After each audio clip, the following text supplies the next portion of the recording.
This is it. We go right to the base of the waterfall.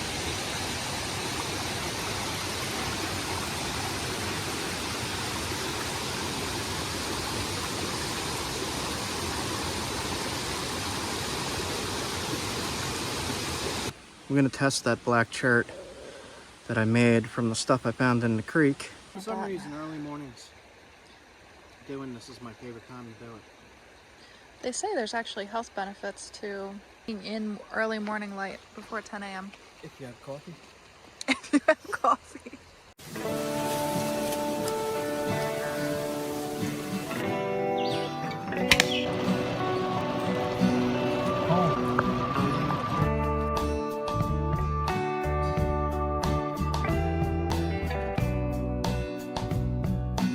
See that? Armadillo! There's an armadillo. I've never seen one of those. Ooh, there's a snake right where you stepped. What? There's a snake right where you stepped. What kind? There's a shoe print. Here's the snake. I don't know what kind.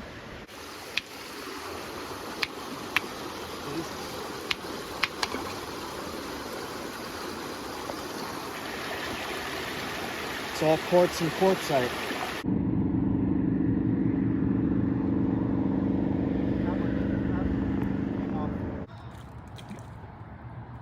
Ooh, little guy. Bowfish? Yeah. Using a little green worm fly.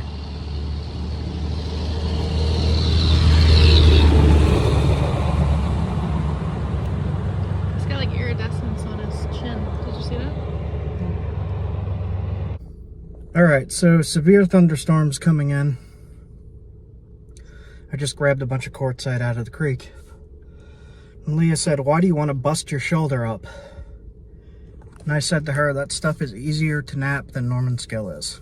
Because it is, it flakes better.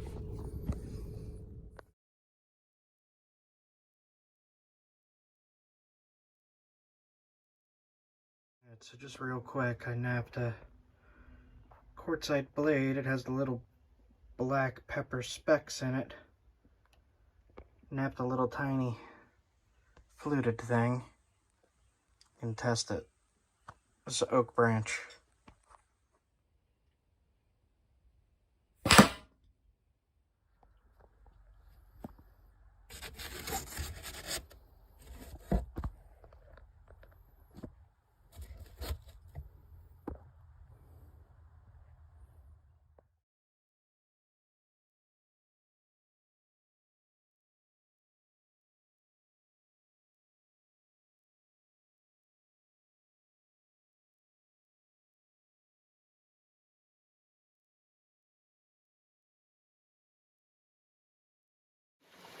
So I pulled over to try a little bit of fly fishing right in here.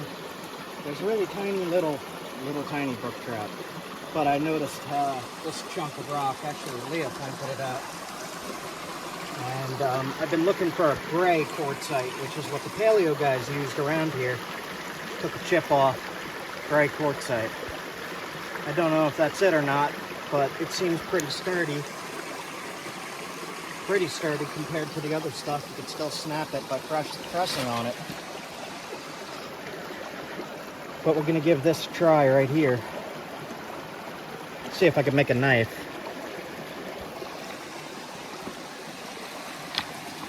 It's a pretty big chunk, so I got lots of tries. Look how clear this creek is. Like, look at this. A little fly worm.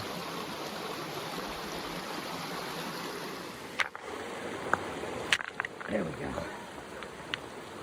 Did you get that? Yeah. Quartzite.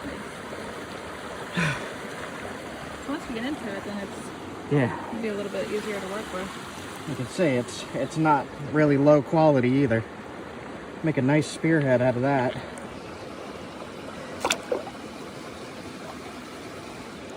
See that? And every big rock you see here is quartzite.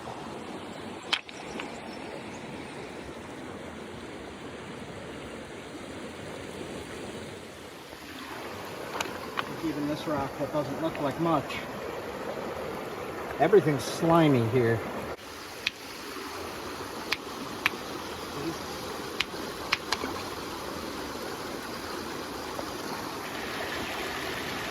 It's all quartz and quartzite. Flake flew off right here.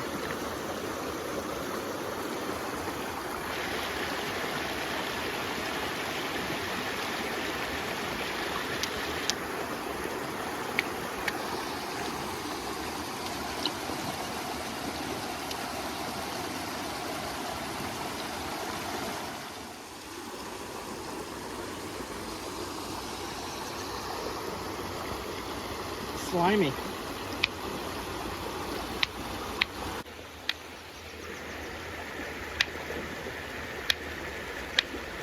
It's super slippery.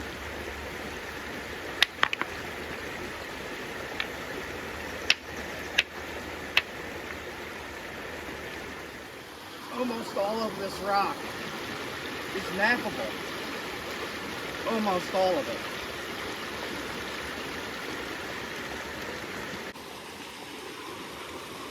Cool. Wow.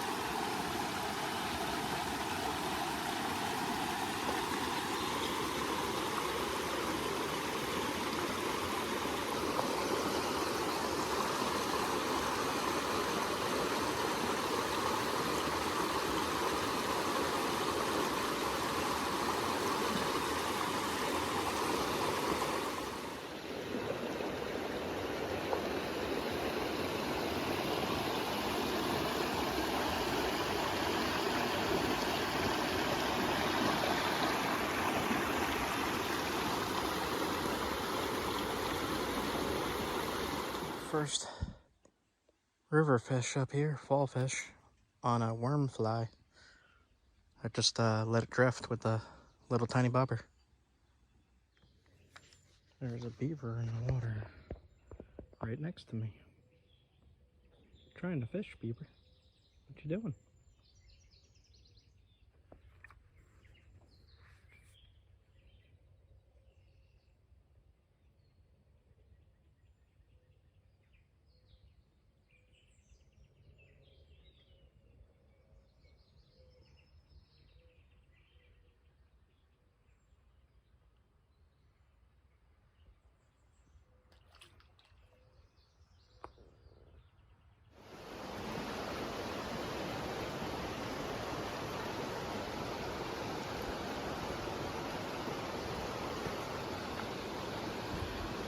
Ooh, there's a snake right where you stepped. What?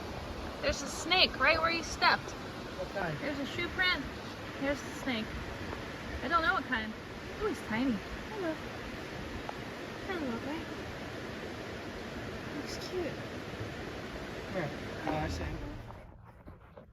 There is moose at Mount Moosalamoo. Wow.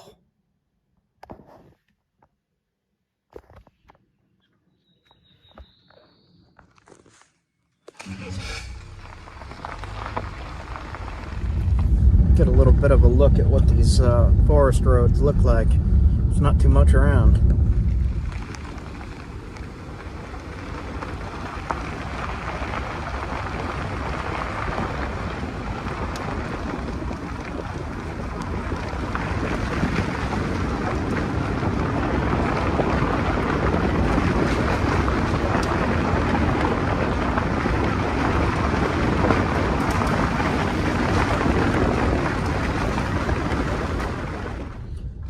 Nicer campgrounds I've been to.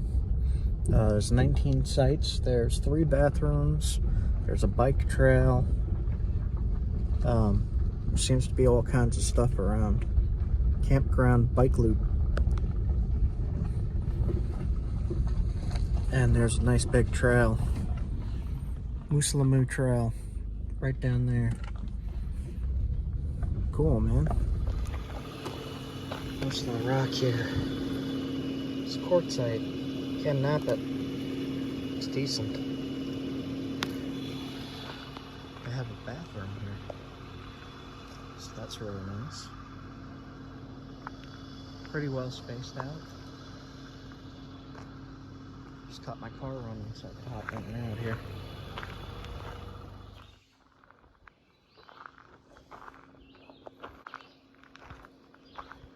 Pretty nice.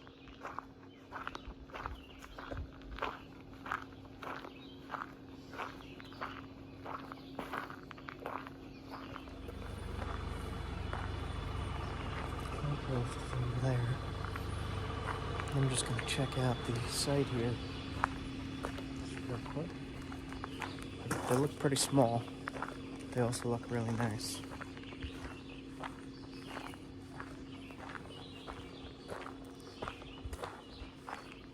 Nice table, fire pit.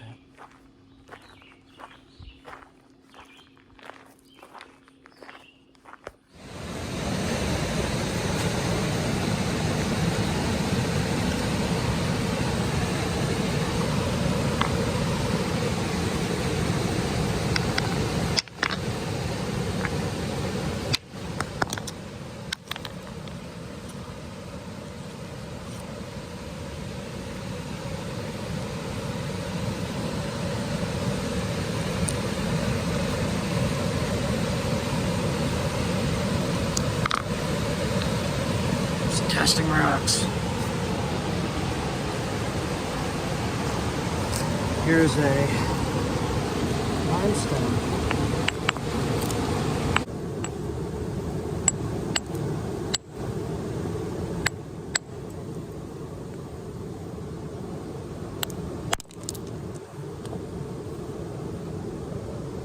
Dark gray.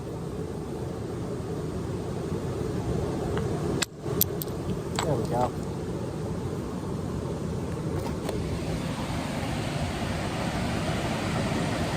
Let's see what we got here. Yeah. After this, I stopped at a farm stand. God.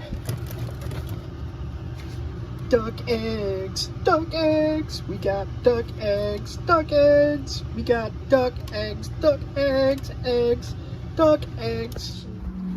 All kinds of meat.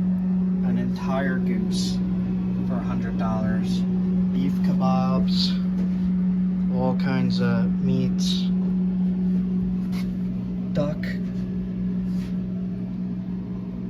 legs.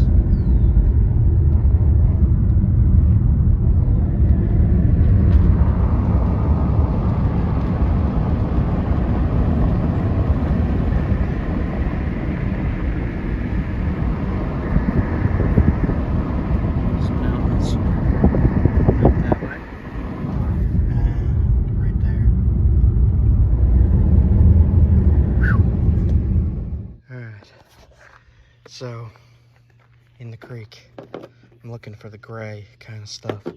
This is crap. This just breaks. Might make a good flake knife, but it's really, really brittle. This is the good stuff. The gray stuff is the good stuff. See that? And it just looked like a cobble.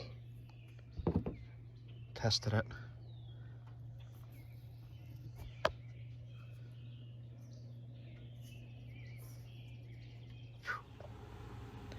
Just want to show you what kind of super delicate flaking I could do here on this stuff. On focus. There you go.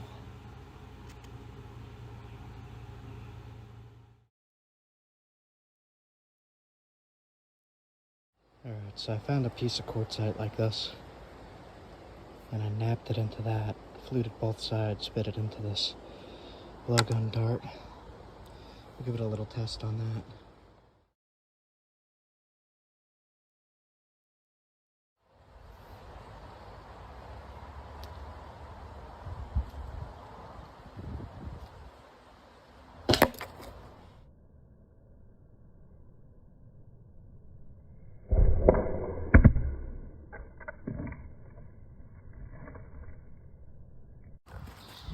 Cap came off, and right over here. Perfectly fine. So in this episode, I have a travel companion that's not Leah. His name is Jeb. Hi, Jeb. Sup, Jeb? Say hi, Jeb. And he's just gonna He's walk with camera me. shy. He's just gonna walk with me the rest of the way.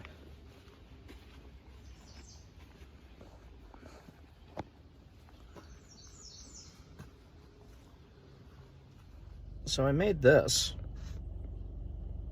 in the shadow of the full eclipse. Isn't that cool? It's not for sale.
Tiny crappie. Crappie. Wow, look at this pattern. Black crappie.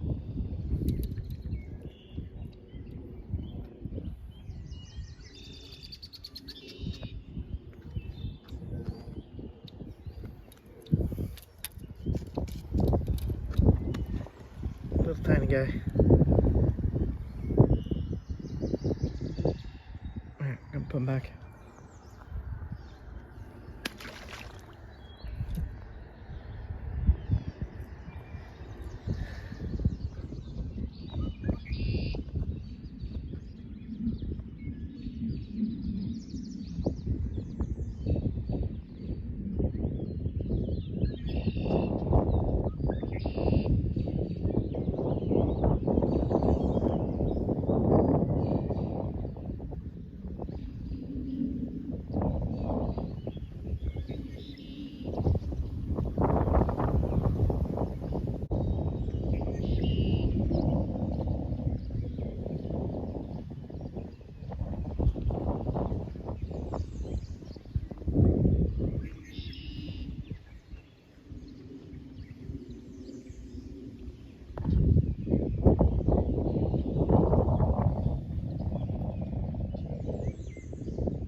this little guy.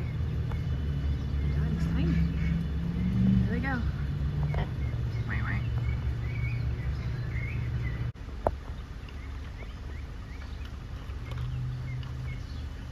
There they go.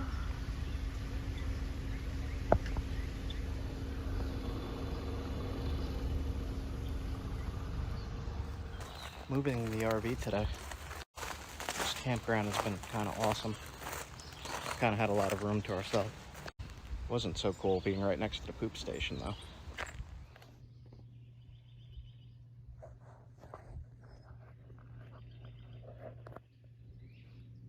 That is a beaver.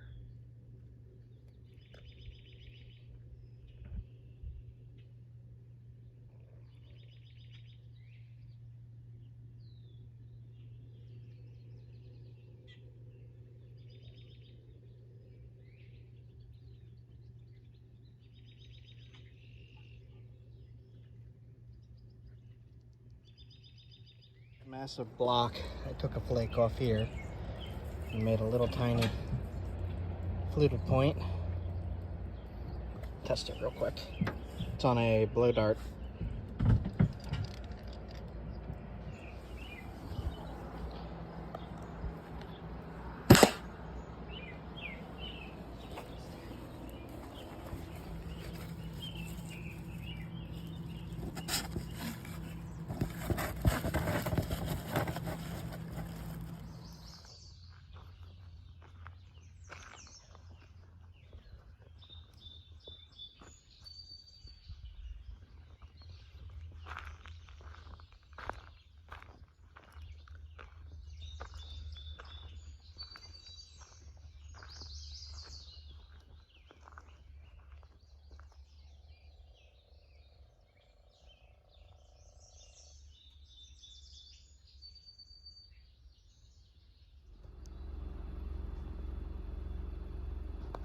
Those are fireflies. See them?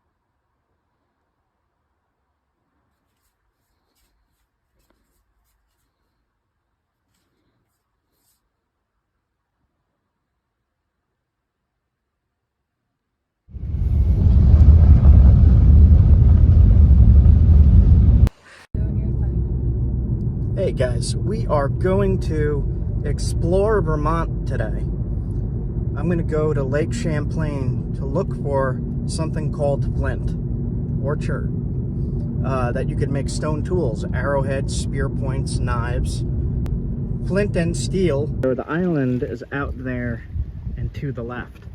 And I don't know if you could see, but there is huge waves out there. White caps. White caps. She's steering. Barely. There's huge waves out there and we cannot, well, I cannot, I'm sure a pro canoer can. Each time I cannot steer, I cannot navigate those waves. It kept almost tipping the canoe. It's really rocky. That's one of the issues, is there's the rocks jutting out and it really causes a lot of turbulence.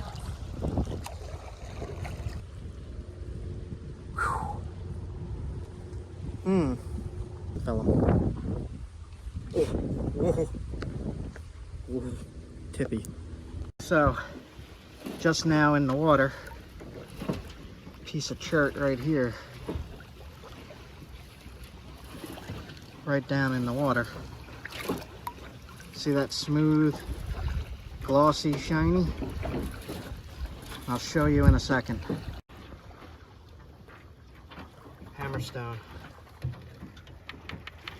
Ringy.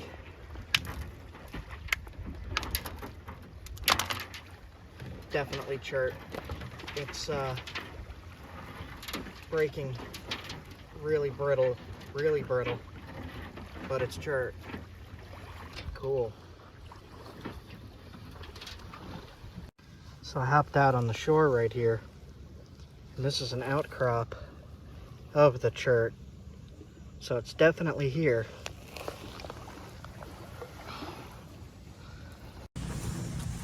All right, so cancel that plan, but I want to show you. This is what I saw when I got the canoe. Looks pretty smooth, right? Easy going, little tiny waves, nothing too difficult. And then I'm gonna walk over to where we started to have a problem. But you can see the current. Yep, so right about here is where we started to have a little bit of a problem, right about here. So we got to about in between these two islands here. You can see it's pretty rough. It's not crazy rough, but we were about right there. And we started to have a big problem right there. Back in, we didn't want to turn around this way because the waves are going to tip us sideways. So we made a sharp turn that way, came around and scurried back. You can see the smooth water out there. Nice mellow water. Super choppy water. Would have had to have gone out past those waves, which is pretty far, and all the way down. The island is way out there. Way past the boat. It's up around the corner. It's up around that corner. Keep going, it doesn't stop. Usually there's a two wave breaks and then it chills, but it didn't chill.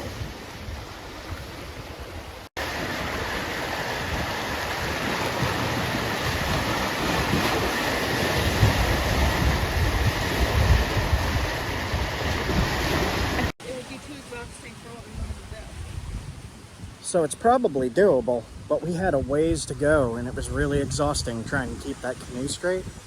Really takes a lot out trying to row through that stuff, and was getting winded pretty fast. I tried though. A failed adventure is still an adventure.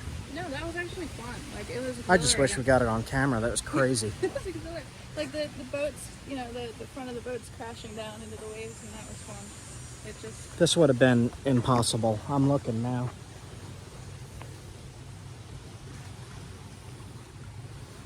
Stronger paddling arms and pick a less windy day. And Better maybe a canoe. different boat launch. Better canoe, different boat launch.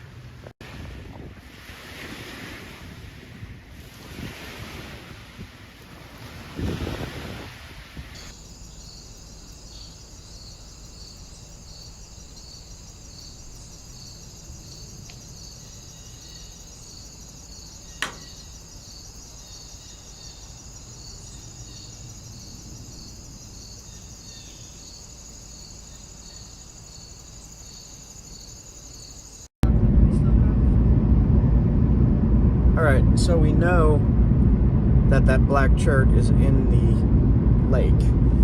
So I'm going to go to a creek to see if I can find it now.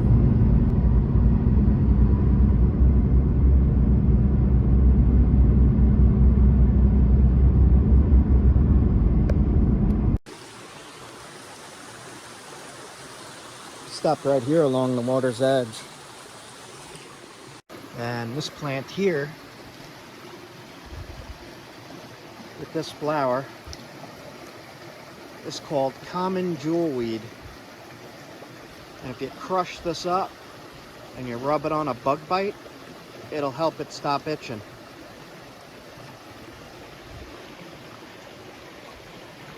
See that? Jewelweed. That's a good plant to know. Especially in Mosquitoville like this. So I see that?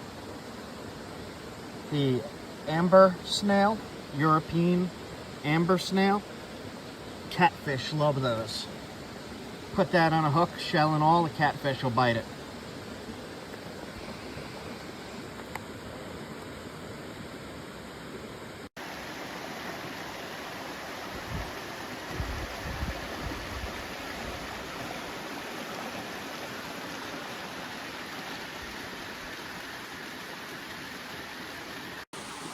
So, it is about 6 a.m.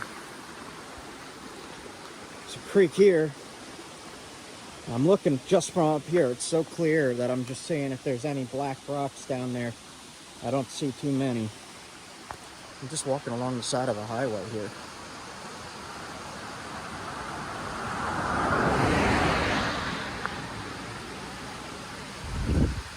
And look what I just walked up on.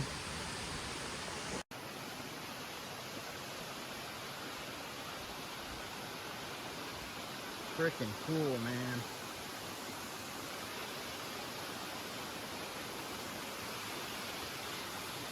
Look at that.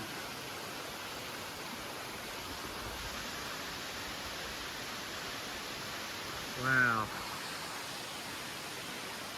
Flows right in to the creek here.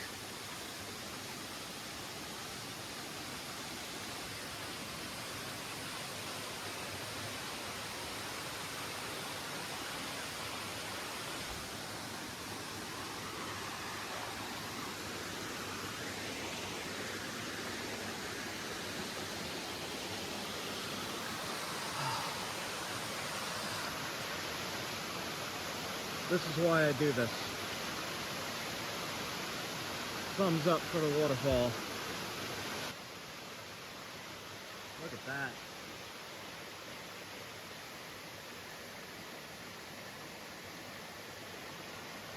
I'm seeing a lot of Cheshire quartzite here.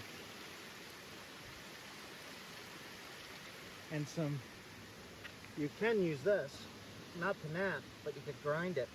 It's shale. Make a nice arrowhead, groundstone arrowhead out of that.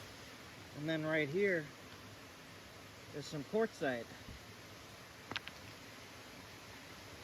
So all kinds of rocks you could use here. This stuff, I've made arrowheads from this before with the red dots in it.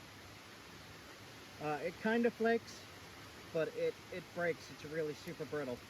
See? But that would survive a shot or two. Wow. I love finding stuff like this.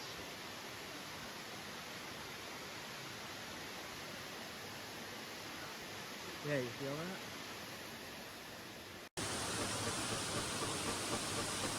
You feel that? Breeze. Misty breeze coming off of that. Foggy morning, 6 a.m. Alright, let's continue on. Gas station stop.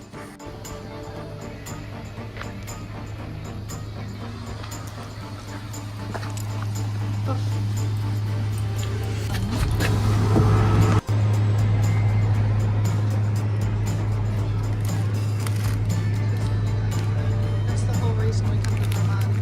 Just these eggs. Yeah. Here you go.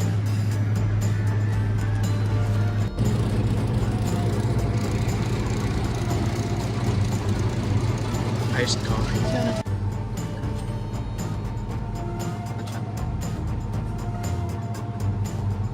Signature.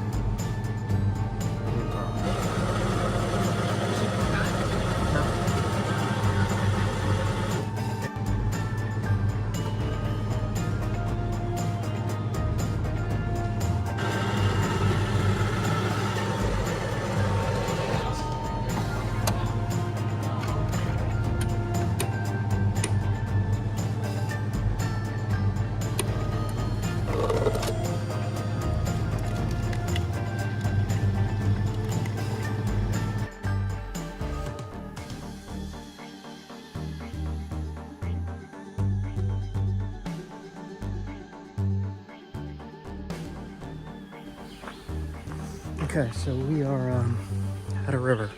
I have a hunch that the black chert from the lake might also be in these creeks. It's about 7 in the morning now.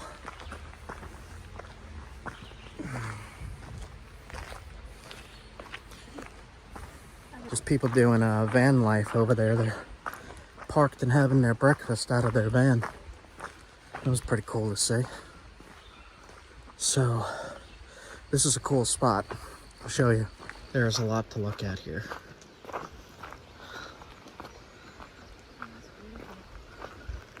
Wow. Yep. Bet you there's trout in there.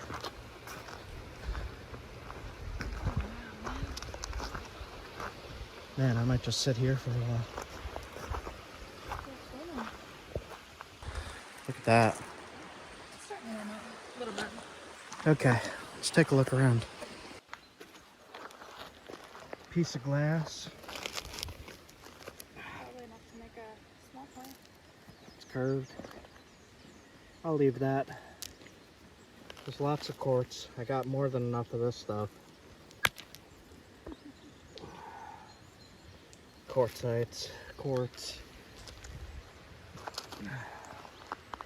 What do we got? What do we got? Big chunk of quartz right there. Wow. Okay. A lot of quartz. Do see some black rocks here. Let's look down by the water.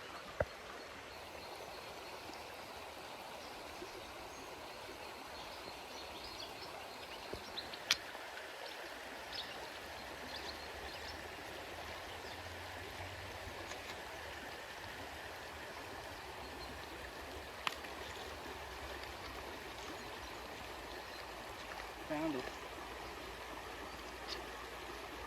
Look at this. Check this out.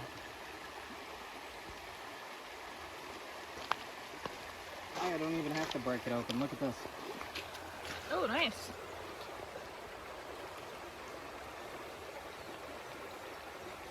I'll take a little piece open. A little piece off. Looks pretty good. So there might not be good chert down here. We're gonna try anyway to see what it looks like.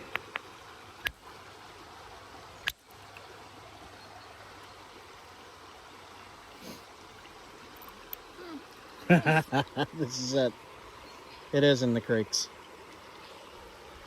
Does it smell? I don't smell anything. Do you smell anything? It's creek water. Creek water. So how's it look wet? Slick.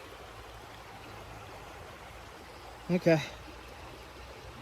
Good find. Vermont chert. Nice. Cool. This is a really pretty spot too. You take a walk.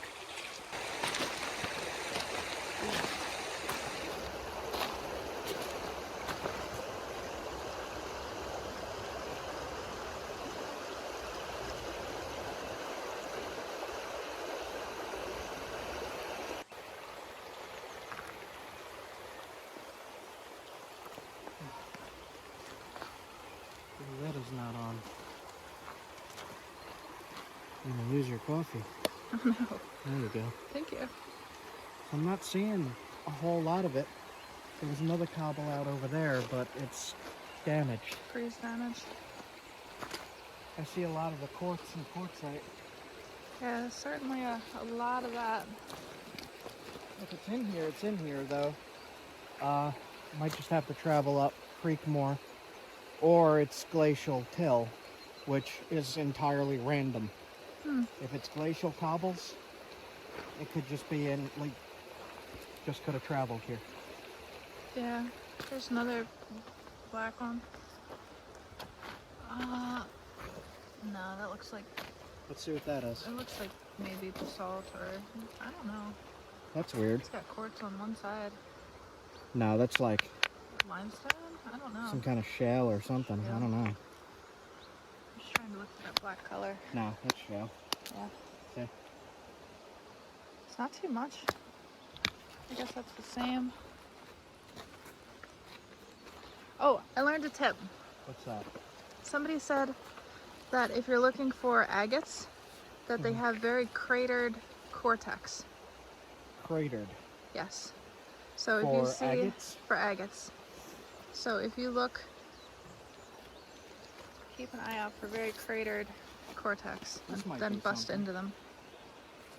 What a weird sandstone. Check this out. It's a big piece. Mm-hmm.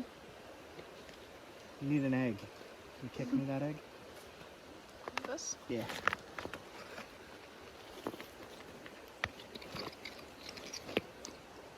Oh my gosh. What is that? It's grainy, whatever it is. And basalt. I don't know. Damn, I thought that was more. So you're like, I'd what love is to that? find an agate. Always test the rocks because you don't know. Yeah. You just don't know. Like, what is this? Just whole F around and find out. Red. Red quartzite. Time to F around and find out. There was a giant spider that took off when you hit it. Really? Wow.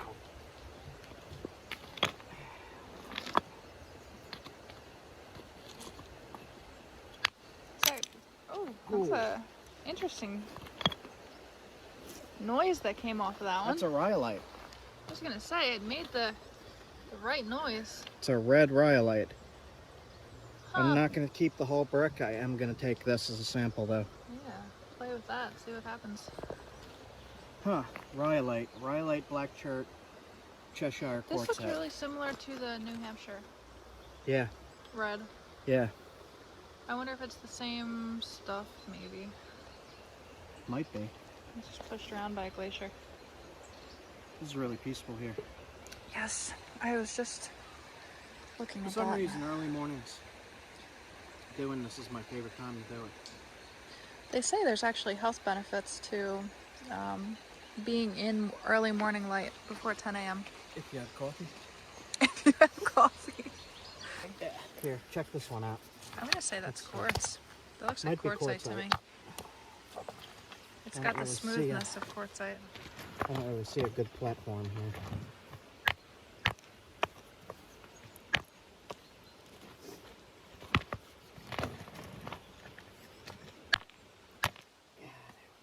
$10 on quartzite.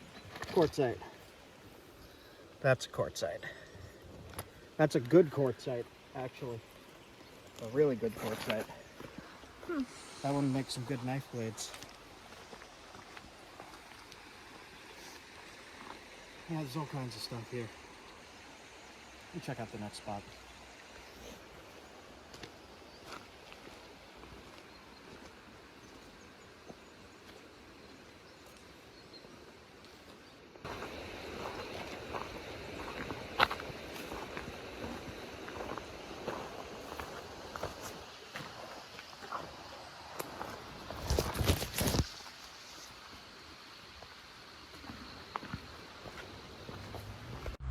Yeah, this is some nice stuff. Look at that. Wow.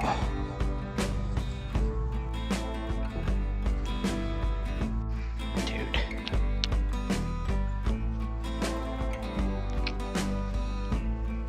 Dude. It's holding together good. Get some good flakes.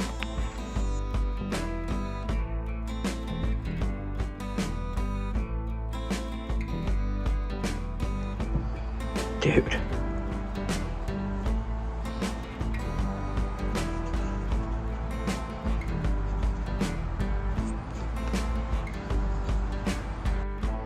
Damn it. There's stuff in the middle of this piece. I should be able to still get something good from it. Yeah, I like this stuff. Have to work on making my points symmetrical. This needs to be shaved down. Gonna leave it there. It wouldn't flute. I'm freehand fluting though. Went on this side a little bit. Not too bad. Small spall. And tested one of the flakes for my arrows. Sweet.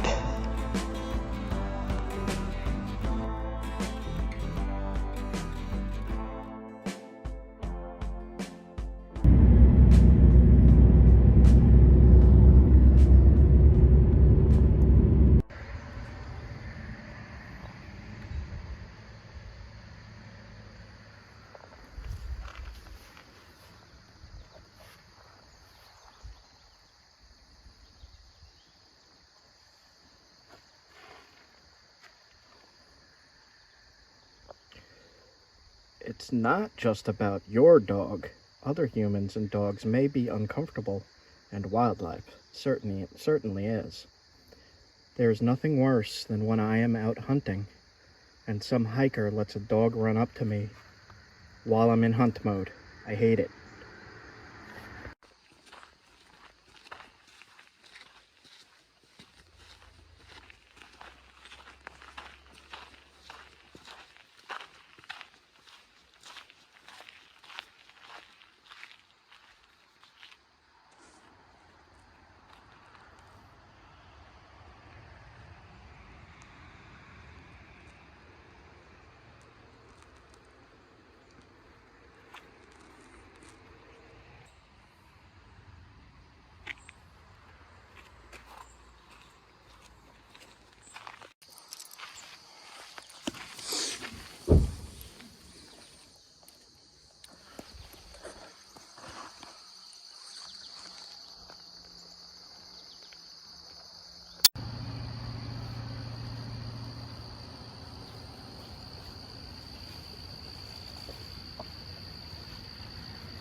This stuff right here is called common soapwort. SOAP. And you could use it for what you think it sounds like. Pretty stuff. Some goldenrod right here.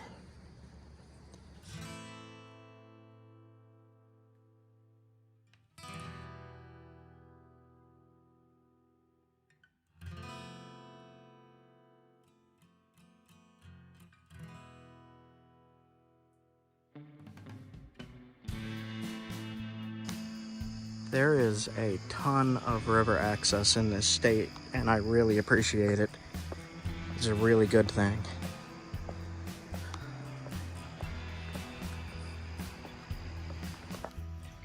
A fuzzy wuzzy. No, that's a millipede. Gross. No.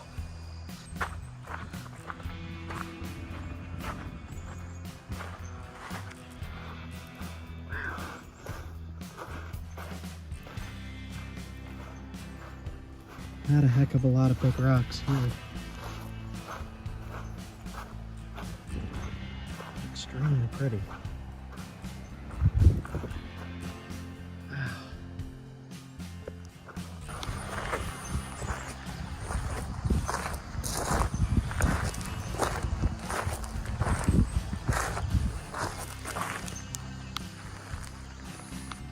So here, there's a lot of rocks that I could work, but they're very tiny.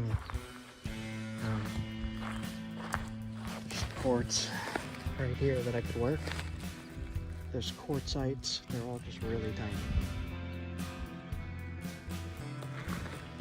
So, not really worth the time here. This looks pretty cool though. I'll take a flake off that and see what it looks like.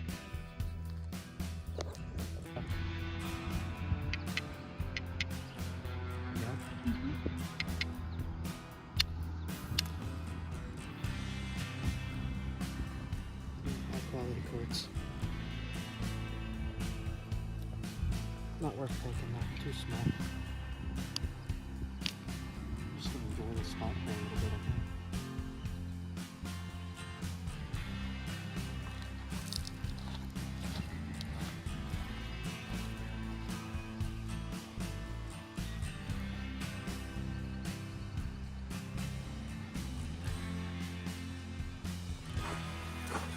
think. Head somewhere else.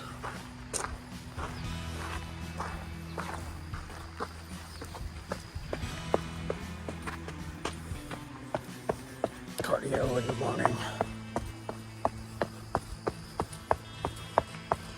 Whew. Short steps. Okay. Whew. I was not expecting that to actually be exercise. What? Okay, we are at Glen Falls Trail. Used to be a lumber operation. There's still lumber operations going on, but it's beavers. Beavers. Fuzzy beavers. And it causes some vertigo, which I'm gonna have an issue with, which I'm sure Leah will record if I get dizzy. Brought my fishing rod, just in case. Creek right there. Alright, let's check it out.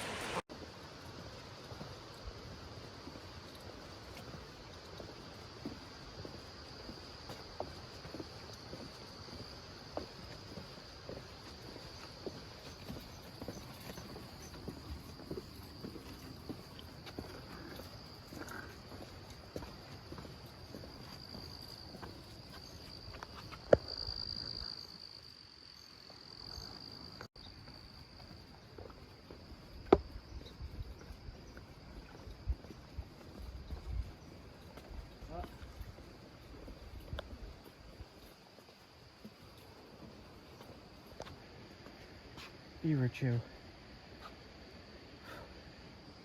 They said they put these on the trees. It's like paint and some sand in it to So discourage. that they don't eat it.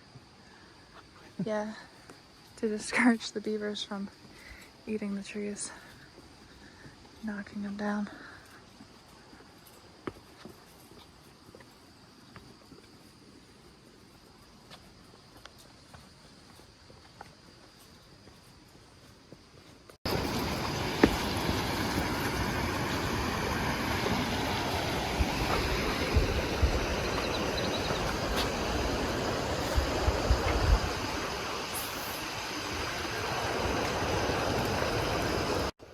Lots of little fish down there. Did you see all of them come out? Oh, there's a whole school. Yeah, I tried to catch one. I wonder if you can see that. There they go.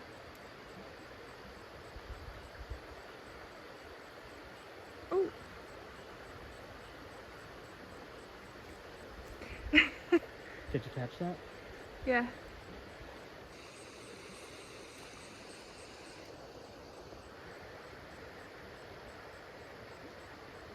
Yeah, they're chasing. They're tiny though. Looks like little yellow perch.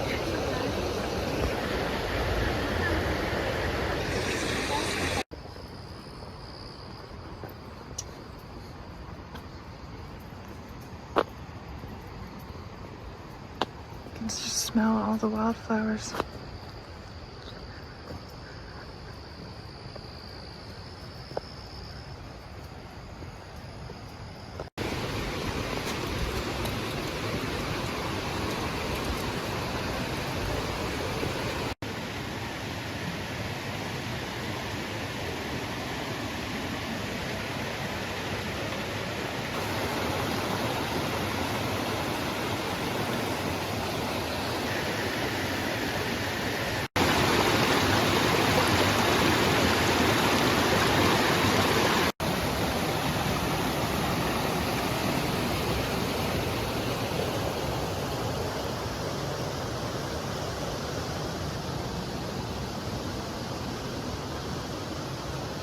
Down at that second wall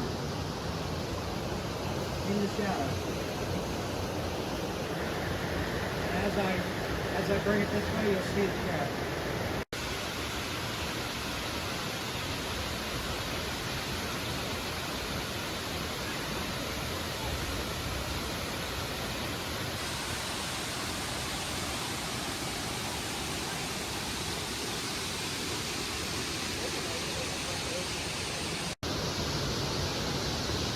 It's a brook trout about this big Yeah.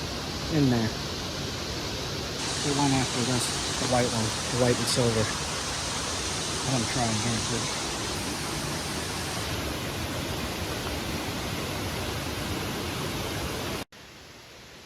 See the rock wall up there.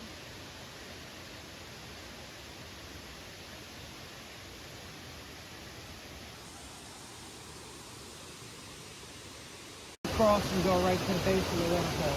Say that again? You're gonna cross and go right to the base of the waterfall.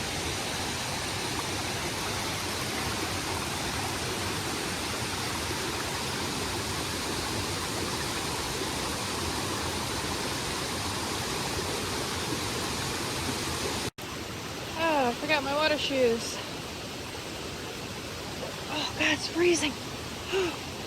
Oh God, it's cold. Oh, it's cold.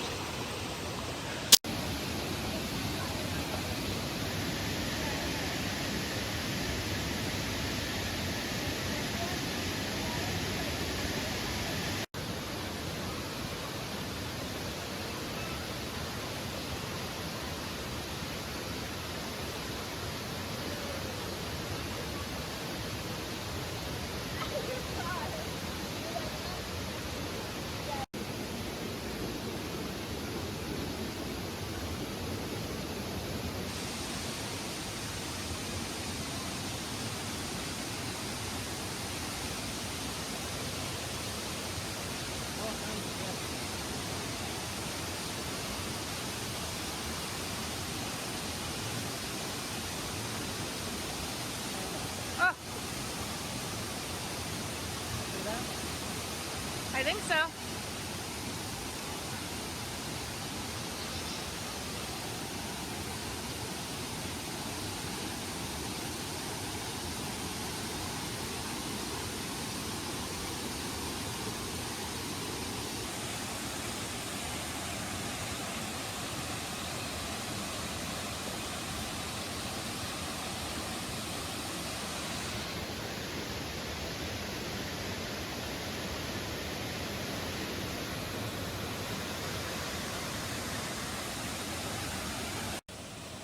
I missed it.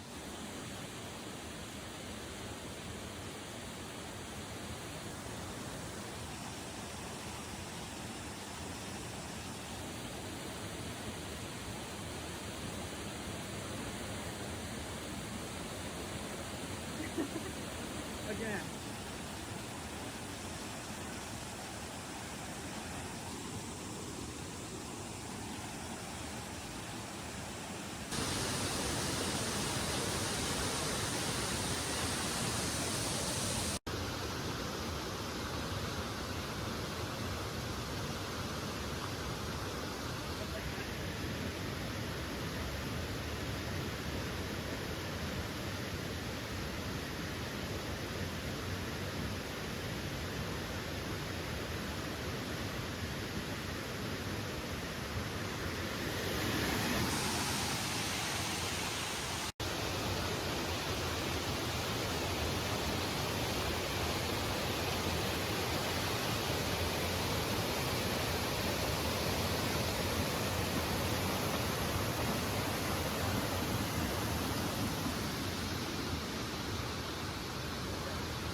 There it is. Did you see him? I might have seen him. Alright, so 2 tiny fish and saw 1 big brook trout. He wasn't really biting, just kind of nudging it. So try somewhere else.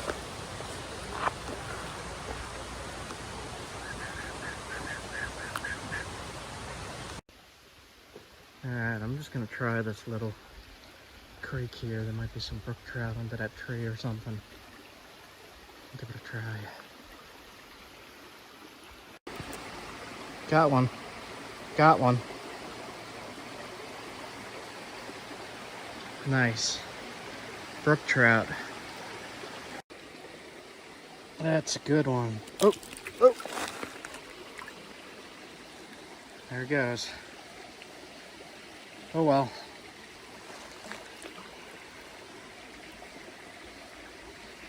Hiding right under that stump. Alright, we're gonna test that black chert that I made from the stuff I found in the creek. The little paleo point with the atlatl and dart.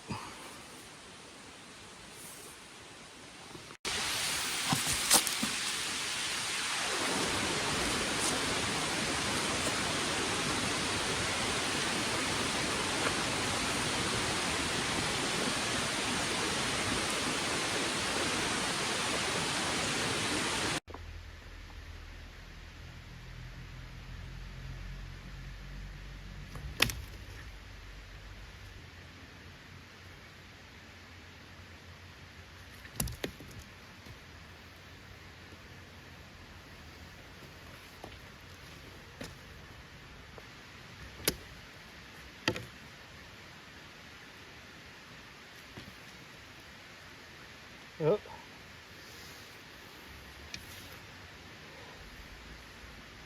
There it is. Still in one piece.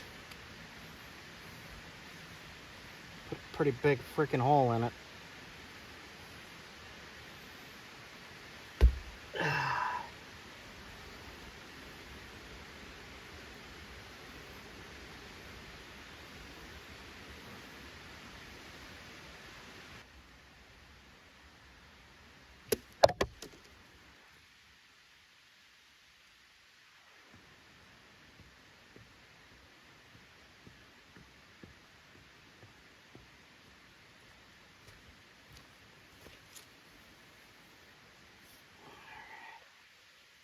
We got.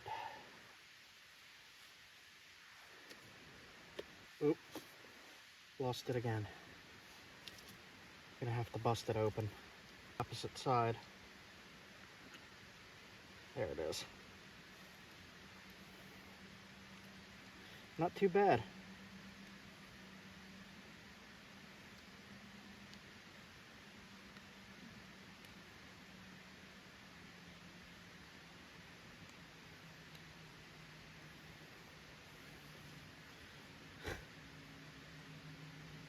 Went straight in and got stuck in the other side. Alright, yuck.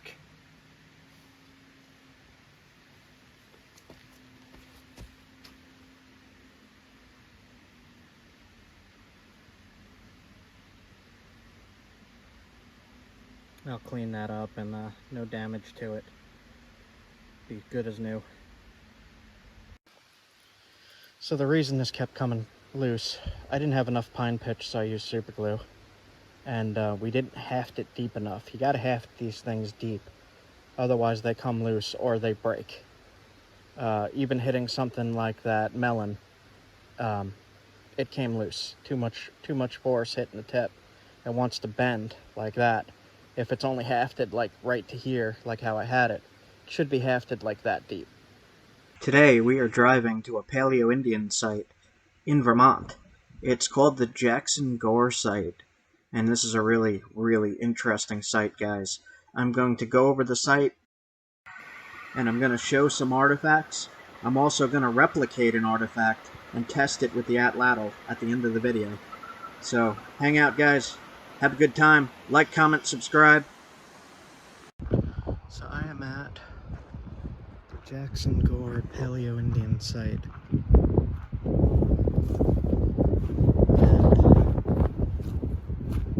The one site was about right here. The other one is off over there. Just get a feel.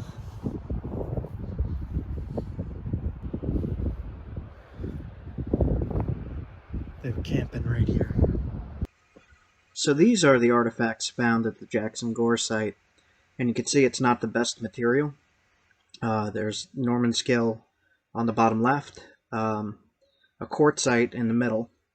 I'm not sure on that small point, and the others look to be quartzite, rhyolite.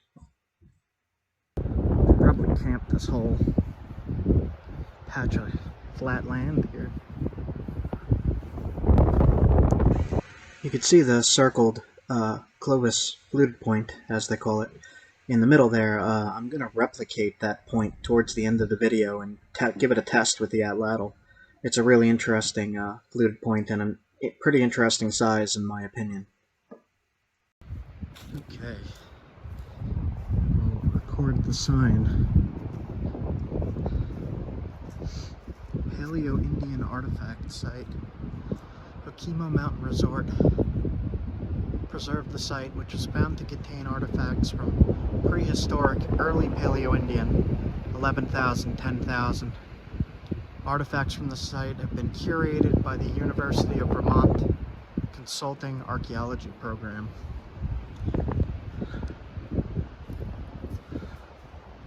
And that just says the same thing. Ooh, look at this. I'll take some of that. Fine pitch.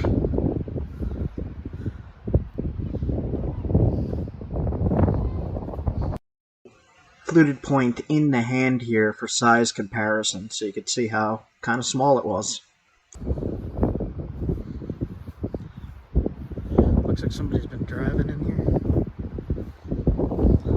Pine sap all over my hands. You could almost imagine them sitting here and having their campfires and working on their stone tools, repairing their weapons and getting ready for the hunt.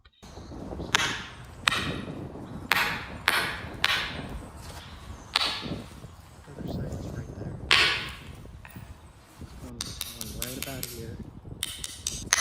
And then now it's cold as heck.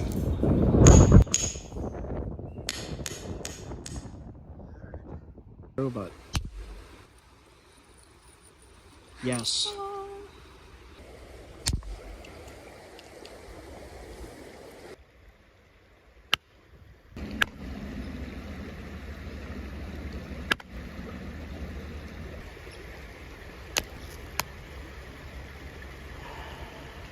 I'm here at the lake in the rain with this Clovis that I made into the haft like that.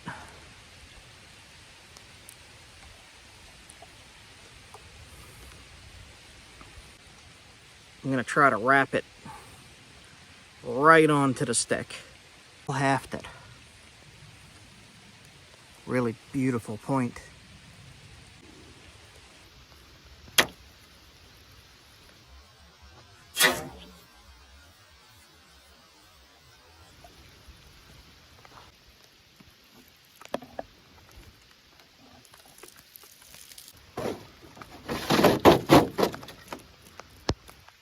There's the exit wound.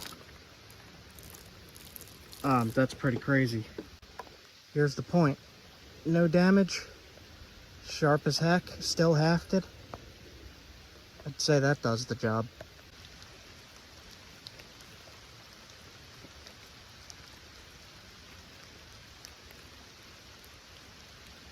I'm gonna call this Isopus.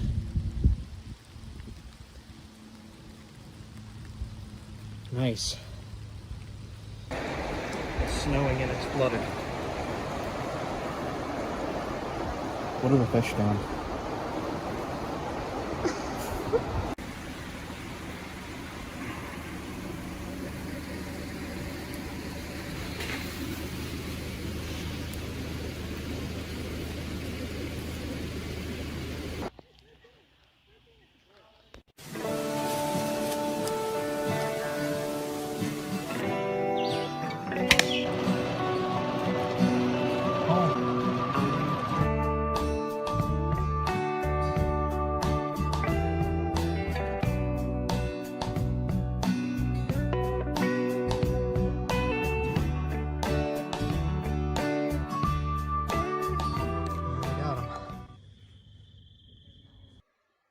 In this video, we are going to find flint, Esopus, and Helderberg chert, and we're going to test it with an atlatl spear thrower.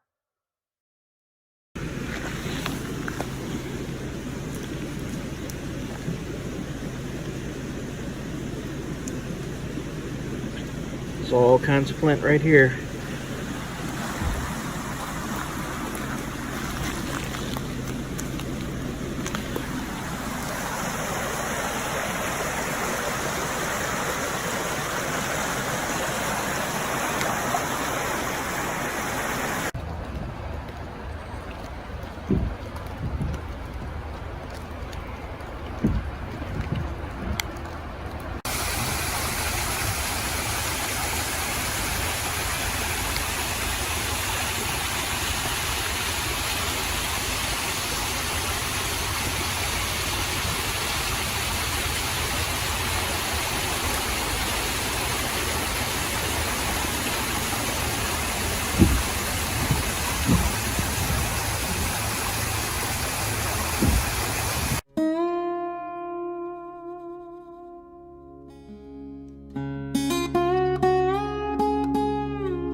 Cold. It's like 20 degrees. Well, it's 25 now. Last night, I got in late last night, as usual, and just car camped this time. I slept in the back of the car, and it was very, very, very cold. I'm glad I had 0-degree weather sleeping bags. But decided to come down and look for flint, see what I could find along stretches here in the mountains, and I'm just going to explore around and see what I could find. I'm going to be heading west. It because this stuff has limestone mixed in. Here's a piece of limestone. Here's a piece of flint with limestone in it. So you can see how similar that looks. And then here you have the flint. It's just a little tiny piece. About half of this is flint. If you put side by side, you can see limestone, flint, limestone.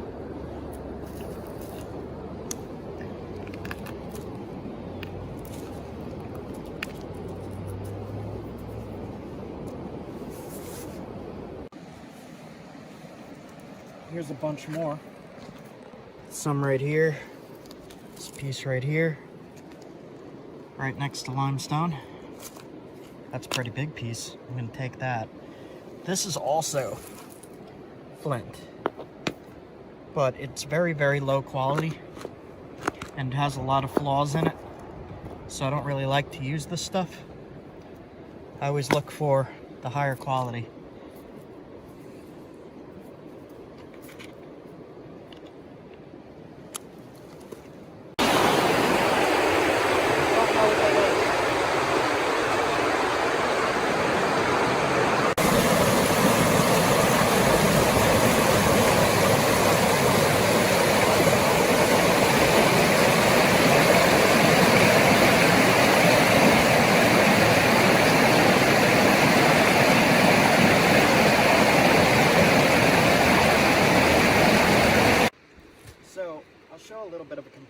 Here, I mean, this has dirt on it, but you can see the smooth surface here and here. But if you look at this and you see that one crack going through, that would flake off compared to this gray, and you could see the lines running through it, and you could see how this would not work too well for flint knapping. It would work for flint and steel, but this would be better for flint knapping. You can see it's two different materials. This one's gray-blue, this one's dark gray. Found some more that this actually looks like higher quality. That gray stuff, let's see what this side looks like. Yeah, I will take that piece. That's a good piece. That's probably a good piece right next to it. take those. These are perfect for spear points and small knives. These will work great. It's got a little bit of limestone in it. The flint starts right here. You can see the line of where it starts. That's all limestone. So this would make a good knife, actually. That's a decent size.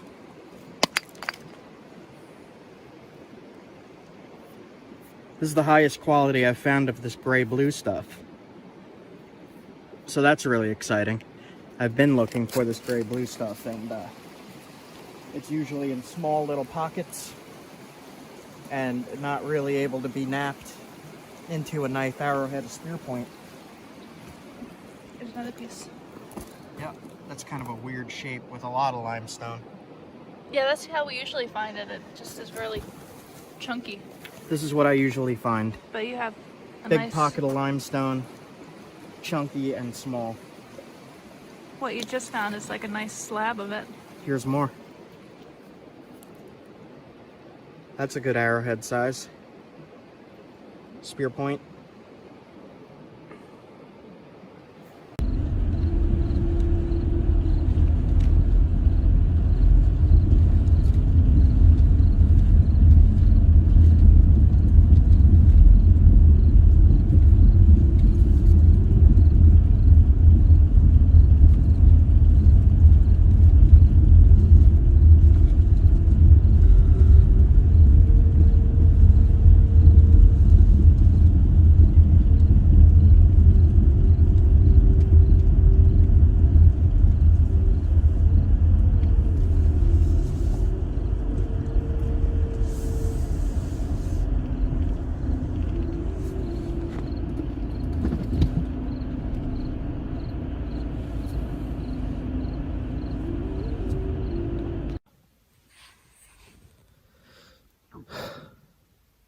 Good morning. Day 3.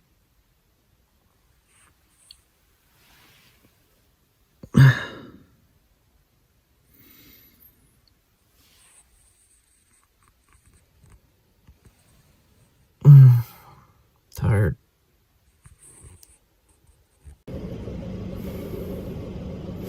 So let's see, how am I gonna do this? I'm gonna flip it around now. Show you where I'm at. The sun is really bright. So there's logging roads.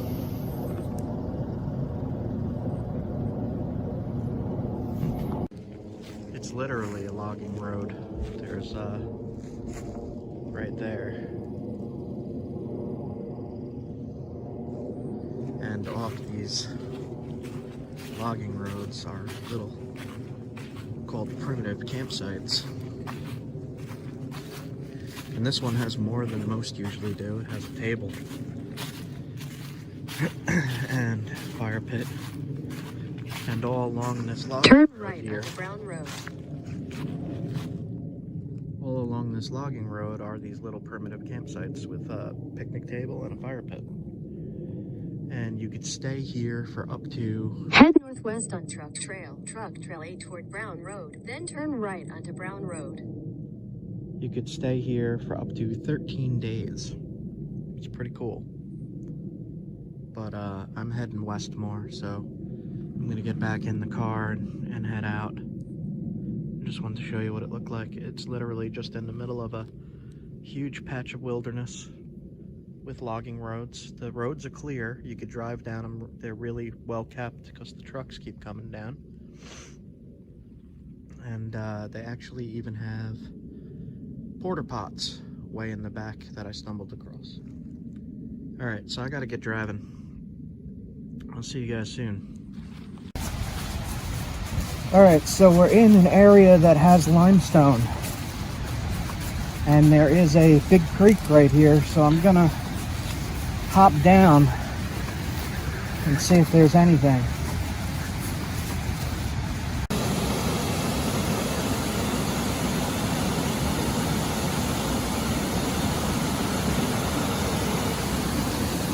Find something? This right here.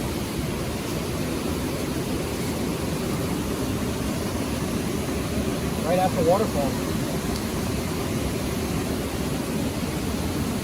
This is definitely Flint.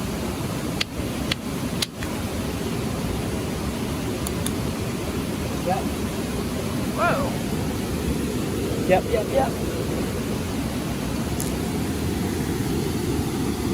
Nice. Let me see if it smells. It smells like creek mud. But that's a good Flint. Penis. Yep. Cool. This is big enough to make a knife out of. That's a big chunk.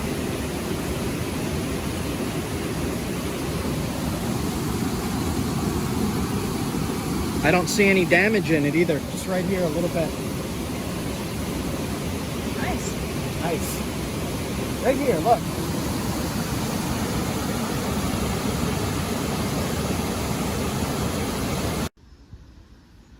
All right, so we've got a little bit of that.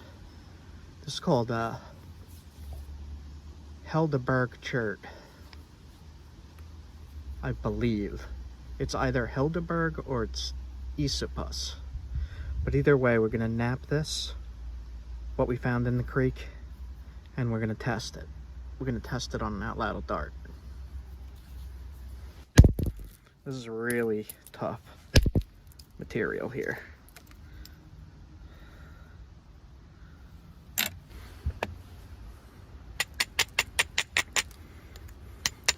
From the tip.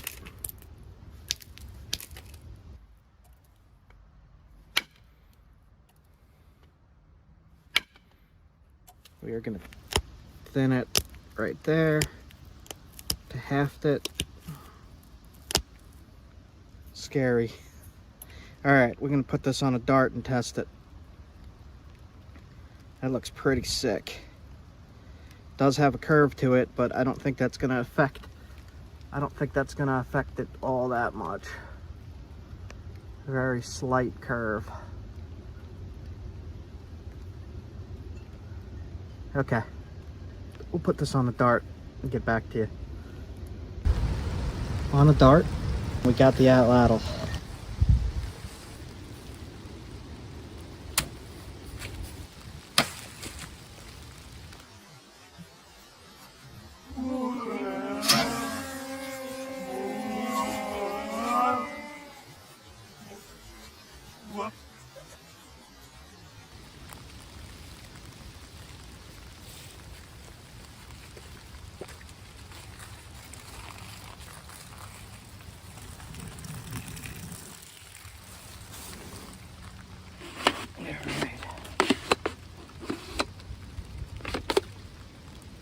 Pretty big wound. Let's see.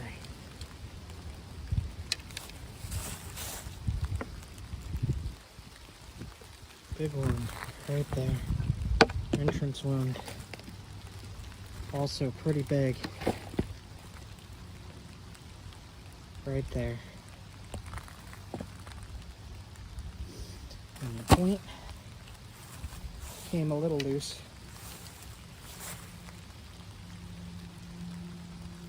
Raining out, so point did good. I'm gonna call this Esopus.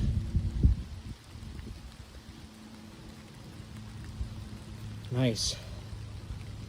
Good hunting point. And that is on the out-ladle spear thrower.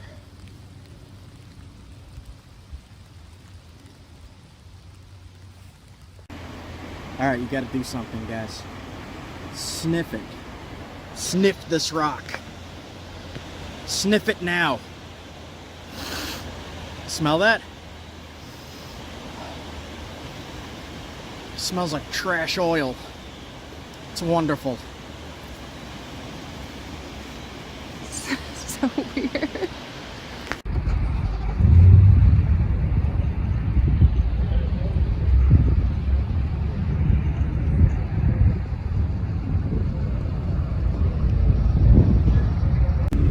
So we've been driving for hours and hours today, stopping at creeks, and all that I see is slate. So So I'm gonna go check out a campsite in a national forest, and I'll show you what some of this drive looks like. It's pretty amazing.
Fresh oil. Good.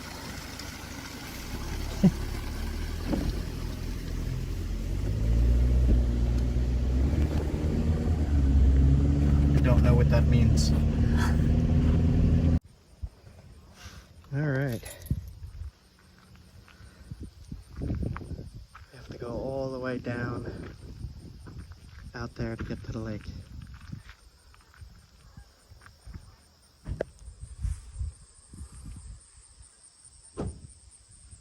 I'd like to get a look at the other side of the lake over there.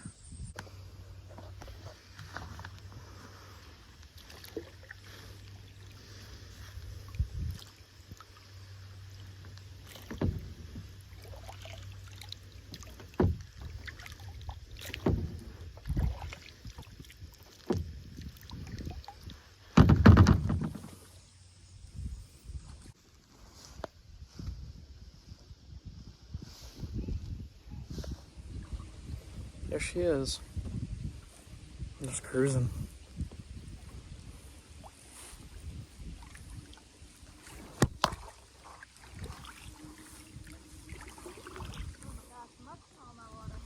Yep.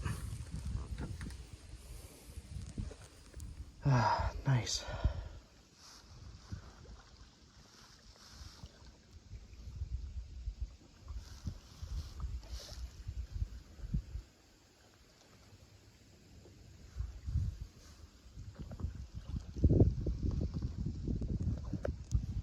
Bristol Pond or Winona Lake.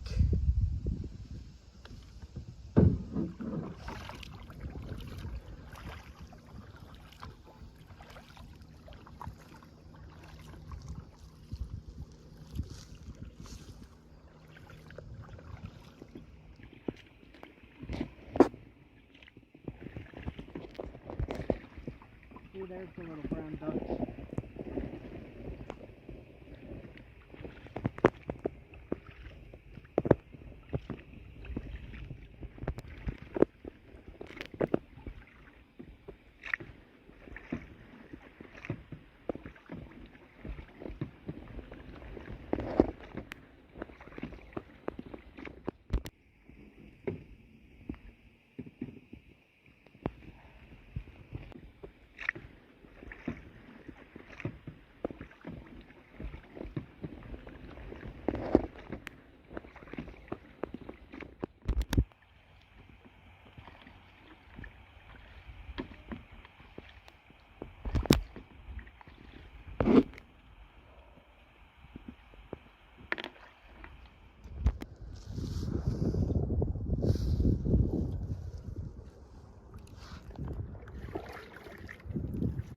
I'm just trying to get the mountains to come out.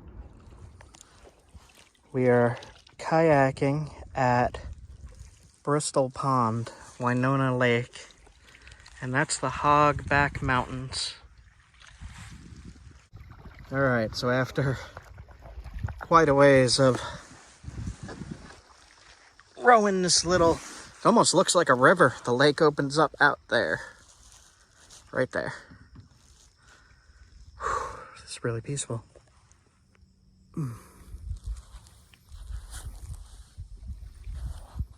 Enjoying this.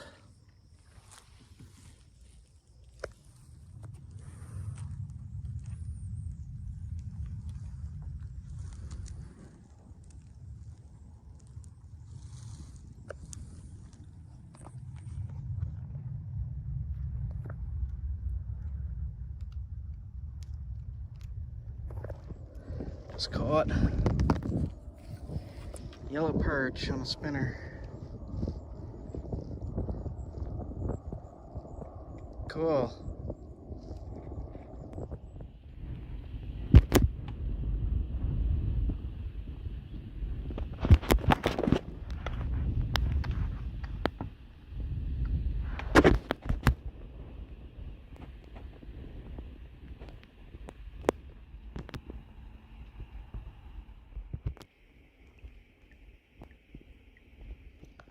And it's all that same stuff. The grainy, really tough quartzite. It's not any different. I'll try to get some better video in a second. You could say it's the same stuff. Cheshire quartzite. Not any different. Grainy.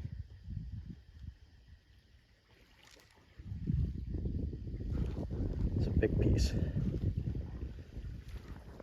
Okay, so I'm at the far shoreline, and right here, right there.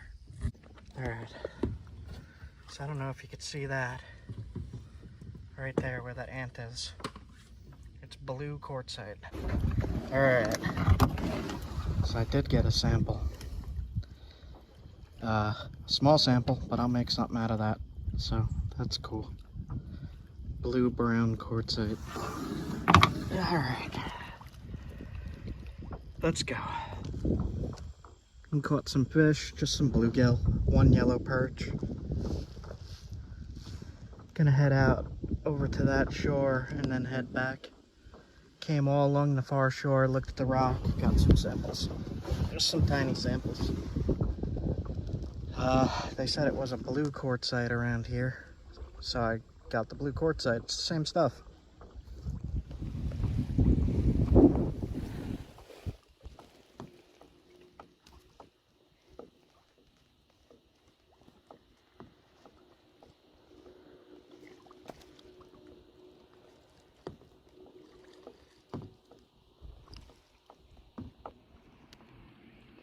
It's a bass?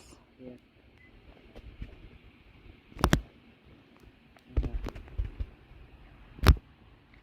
Largemouth bass. Nice. All right. Getting hot.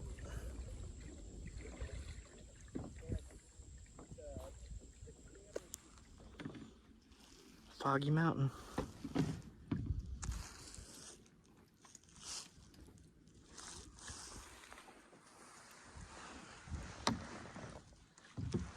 I just wanted to get some footage.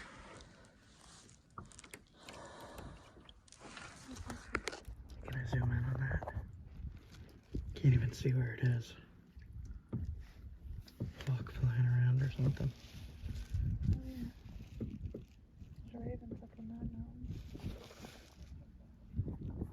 Okay. Got a largemouth bass.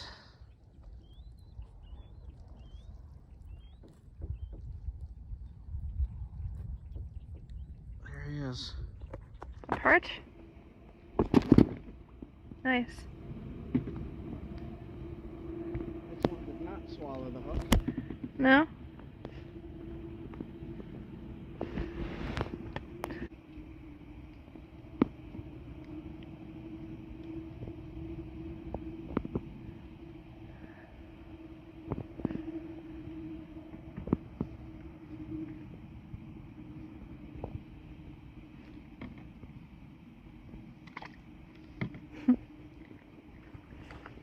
There's so many dragonflies.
Alright, so we went all the way around the entire perimeter of this lake.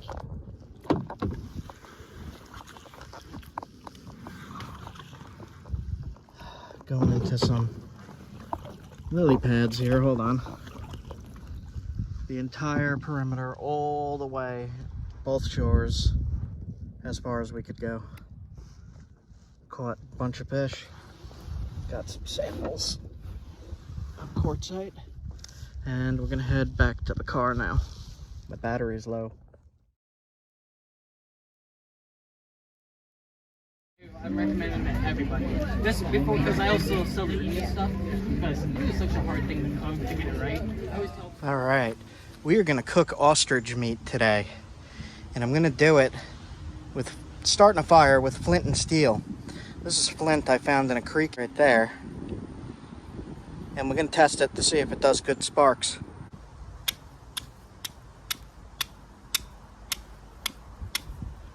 All right, multiple spots there. Okay, put down the flint and steel, wrap it up into the birch bark bundle here.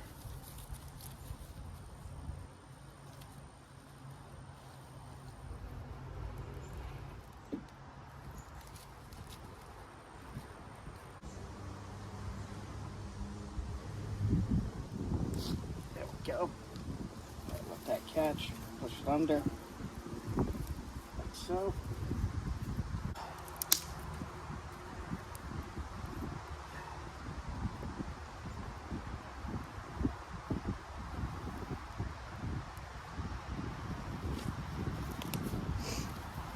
So, Vermont chert definitely makes sparks.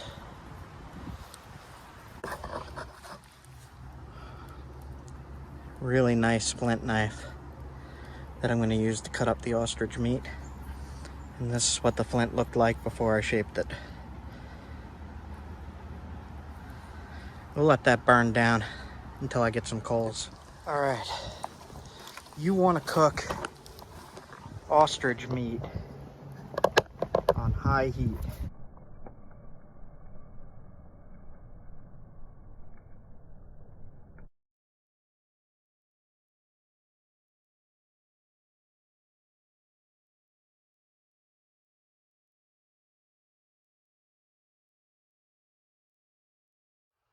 All right, so we got our flint knife. We got some ostrich steaks. It's really bloody. Let's see what it looks like. Ostrich meat is a red meat.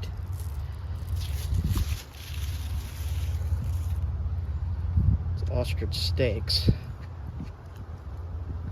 Let's get a good look at that.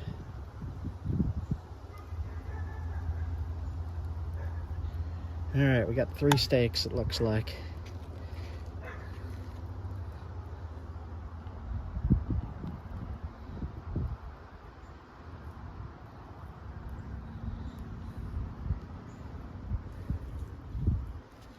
One more steak.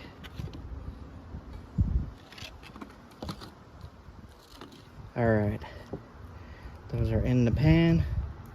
Now it's at high heat. Might have made it a little too hot. We will see. I'm gonna need a pot holder.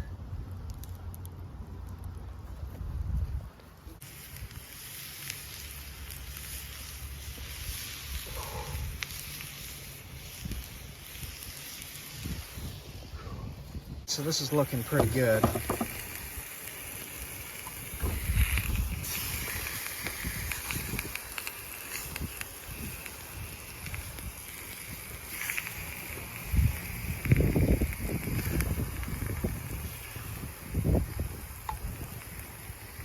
Let's see here.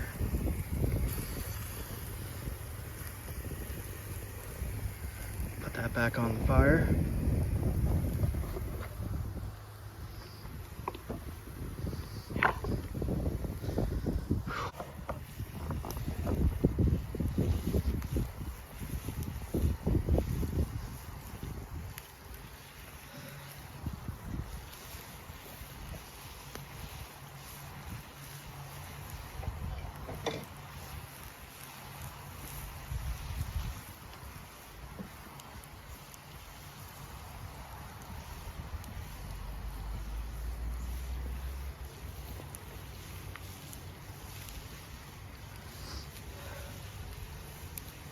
Probably could have let the other side go a little more.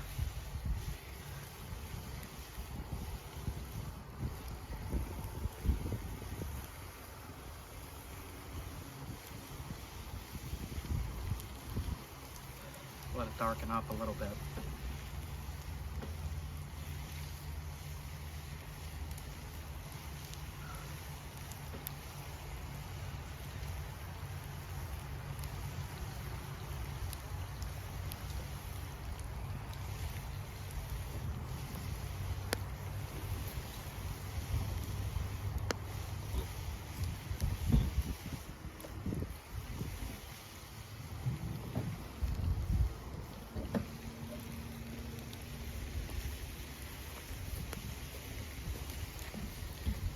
Sizzling nice. Yeah, that's still gotta go more on both sides.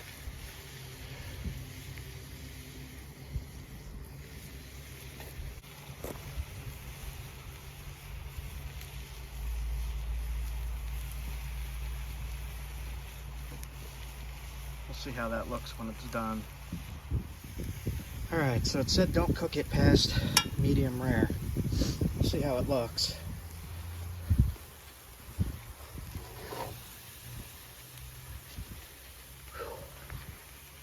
Smells good.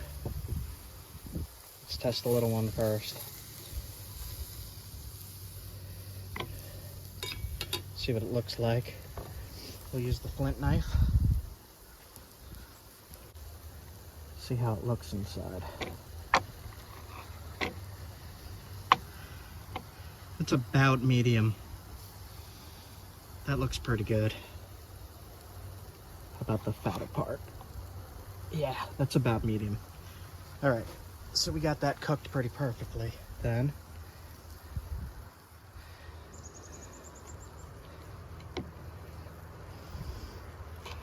okay. Good. They look good to me. That looks like medium.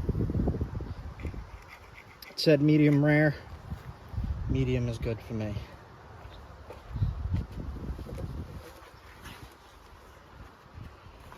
Test this piece right here.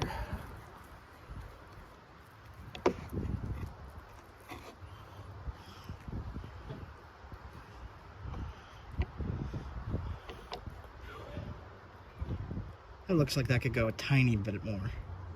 Maybe these two a tiny bit more. Just a tiny bit.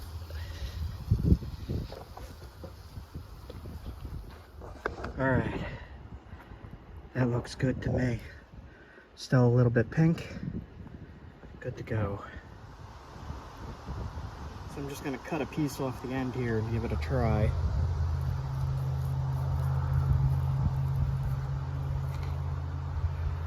Might be a little overcooked, but I'm still gonna eat this.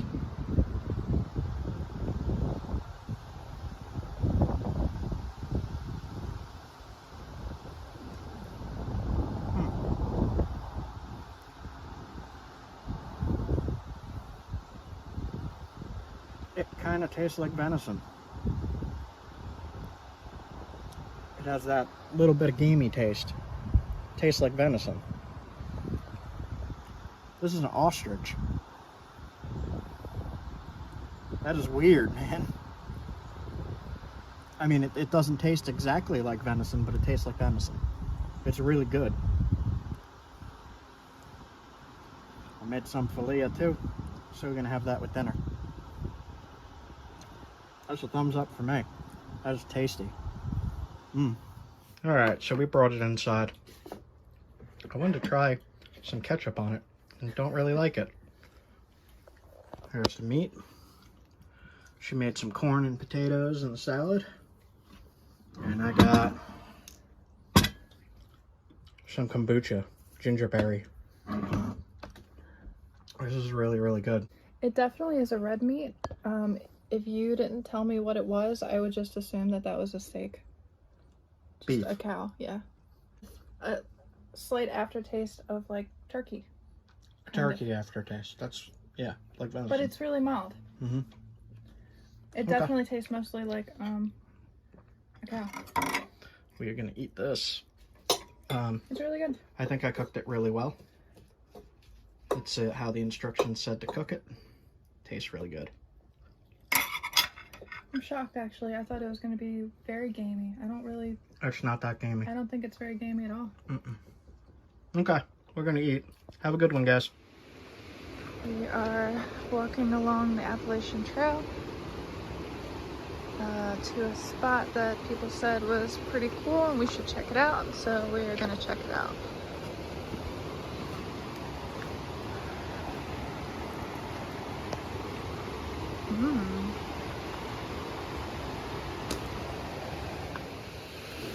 So we are here now at the suspension bridge. Just came across the suspension bridge, which I think is where we're heading. There's a sign up here that says Bob Brugman lost at the site while hiking the trail he loved. Claridon Gorge Bridge replacement. Supported in his honor by family and friends. So this is Claridon Gorge. And Jay's having vertigo. Oh no! Oh The movement is getting no! The me. vertigo has struck. Okay, at least I was able to turn around. Aww. You've been doing so good lately with the vertigo. You'll see why. Go step Oh out. wow, look at this. Go ahead, go step out. Go step out. Suspension bridge. Is it gonna move? Oh god, yes. This is not so bad at first. Oh no, this is this is sketchy. Okay, yeah, that is bouncing. Oh my god. I don't really want to be holding the camera. I want to hold on with both hands. That does not feel stable.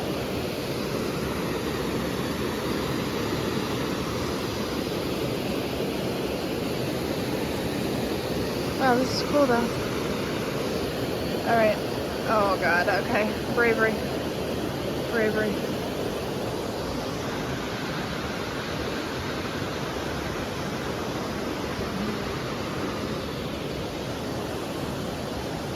There's somebody coming, so I'm gonna back off. Wow, it's bouncing a lot. Oh, that's sketchy. Yeah.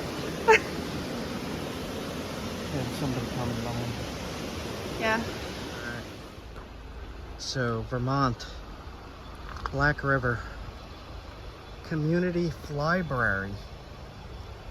Take and leave a fly. So I got some flies. I'm gonna leave a bunch because I have an overabundance. Okay, be right back. I left a bunch. This one was here. Wow, cool. And that's the Black River down here. I actually don't see a way down here. It's pretty steep. Pretty steep. Yeah, no. I'm not trying to get down that right now. Alright. Head out.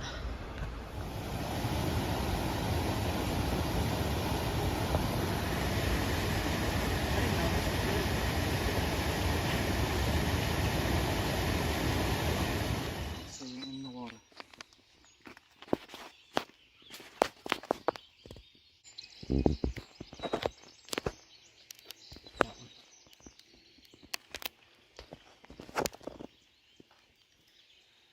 Little one. This is channel cat.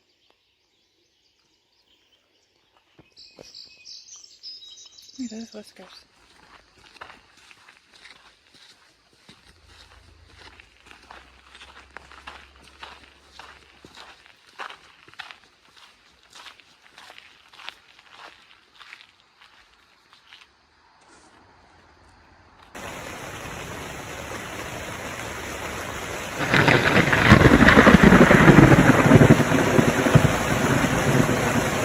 Yeah, I'm going somewhere else tomorrow. This is fun.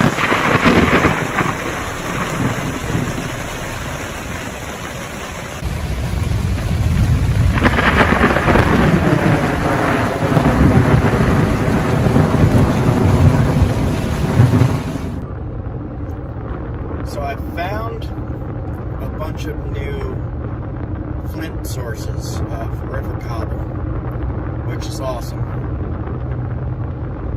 Some of it's pretty pure, like there's no flaws in it. But I'm also going to check out the whole area. I'm going to look at the lake. I'm going to try some fishing. Okay, so I've never been up there. I don't know what's up there. I looked at the map a little bit. So come hang out. I'm in the car right now. There's not much room. Oh, yeah, you're just watching. Okay, never mind. It's a pretty nice river. Highway is like right over there, but easy path down Winooski River. I don't know what kind of fish are in here. I have the Fish Brain app that usually says what kind of fish are around. I'll check that in a minute. Boy, that looks like a nice spot. I might go back and get my pole again if I can cast from right here. Oh, okay. Yeah, I'm gonna come back here in a minute and try this little puddle.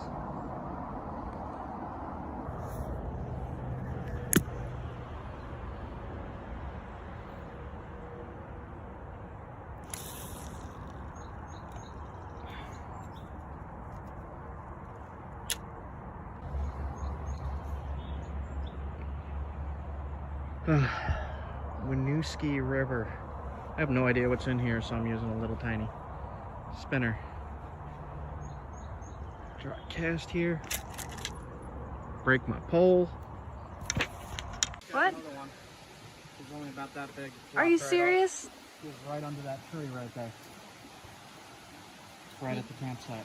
Yeah, that looks like a good spot. Are you serious He though? zoomed out, he grabbed the worm, he swam back in, and I yanked too early and I hooked him and he came out of the water. He was hanging and then he flopped off. And he was only like this big, like really like tiny. Oh, I missed it. I was messing with the food. So right here, laid out in the sun, we have a solar shower. The water inside heats up from the sunlight and then you can take a shower. But it's getting dark. It's going to be dark very soon, so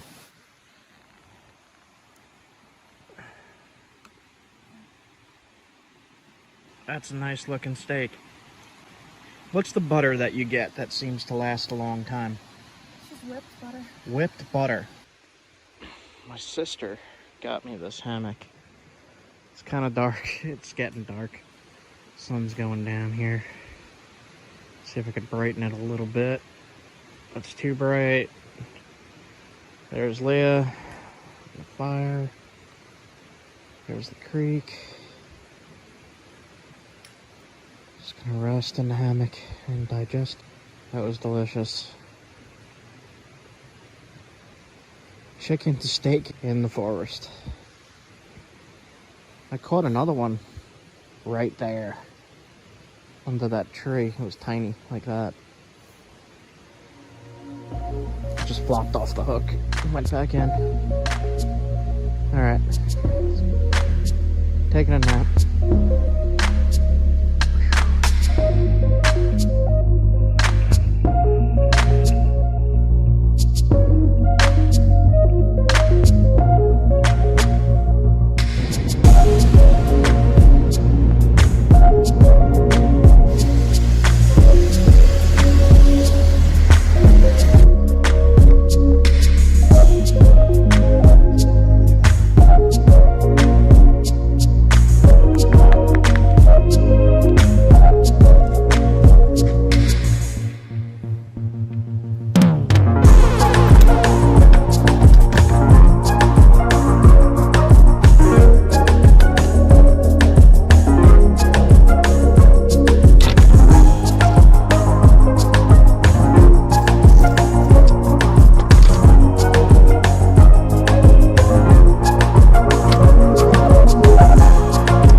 Yeah.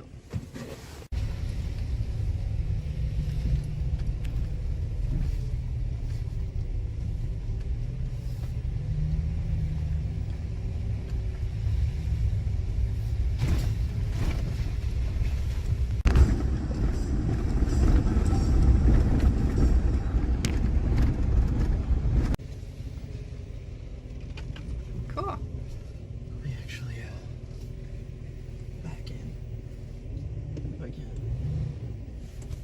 Made it to the campsite, but then we have the lake right out over there. The campsite? Lake.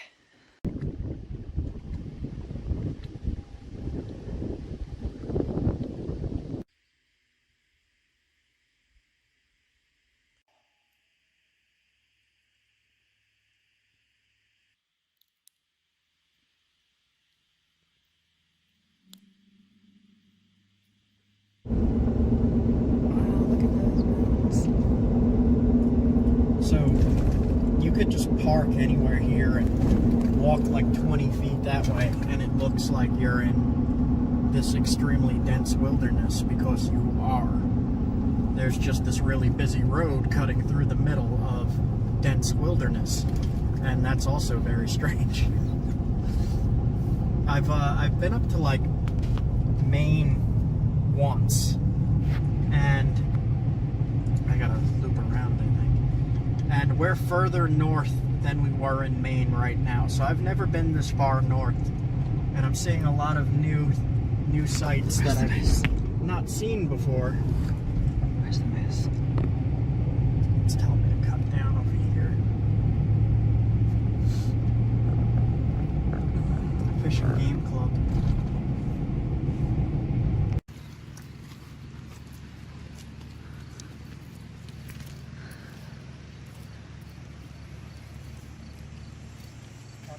And I just wanted some samples from this creek here.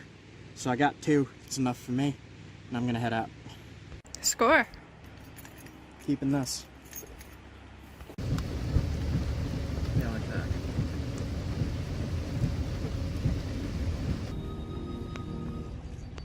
Hey guys. I just came to the Iroquois Indian Museum in 324 Caverns Road, House Cave, New York. And it's right behind me here. I went inside to see what they had, and they had like drawers and drawers of Native American artifacts, spearpoints, arrowheads, all kinds of stuff, all kinds of carvings, bone carvings, and stuff found in the area here. And they have art and artifacts from all throughout time, from 13,000 years ago to right now.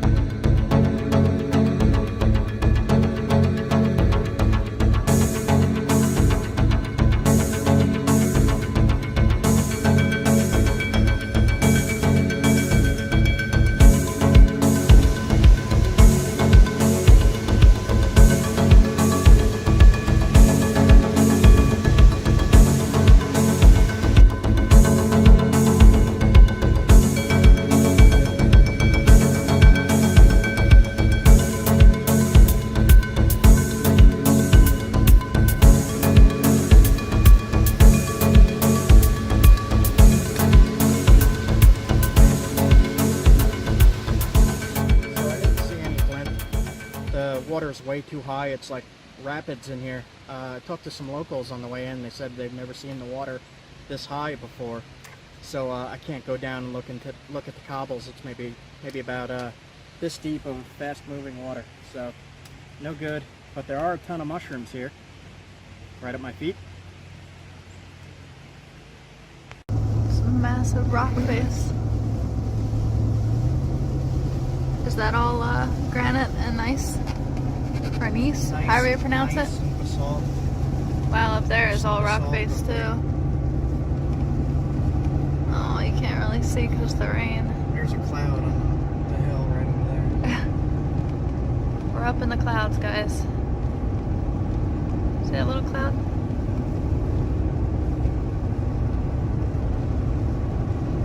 Wow.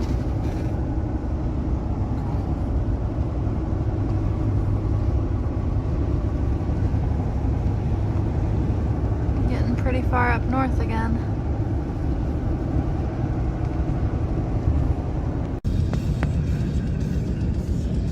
Against trail, and sure enough,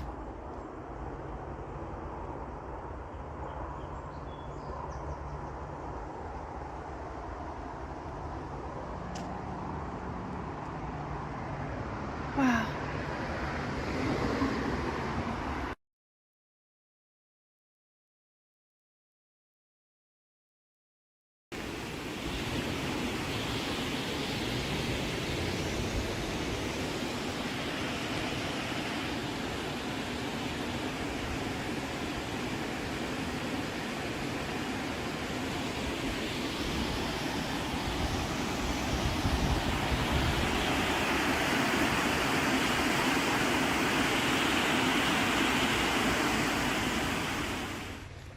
It's a big piece of quartz.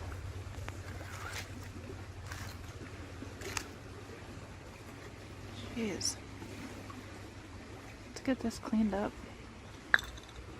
What is that? Weird. Alright. Alright.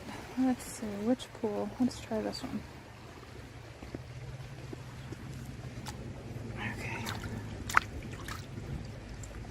It's got like this weird.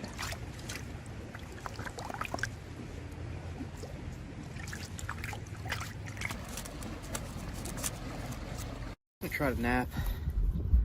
Piece of quartz. See.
She handed it right to me as soon as I walked in.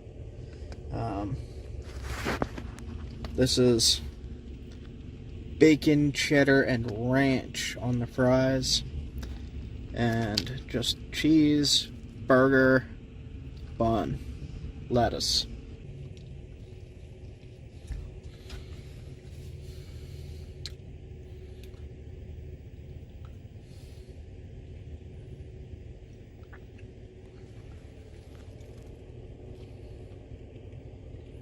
What does that taste?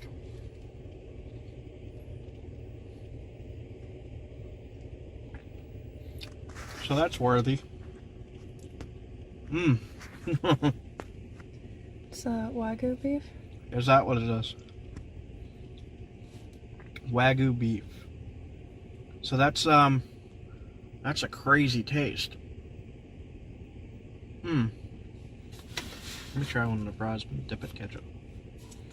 Alright, so this is a ranch sauce, cheddar, bacon, and the fries are cooked in beef tallow. So I'm gonna dip it. Well, maybe I won't dip this first one in ketchup. I'm gonna try it without the ketchup. Alright, there it is.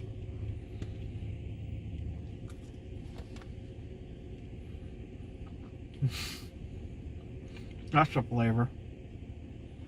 That's a strong flavor. It's gonna make my eyes cross. What kind of flavor? It's just very strong. I don't know. It might be the tallow.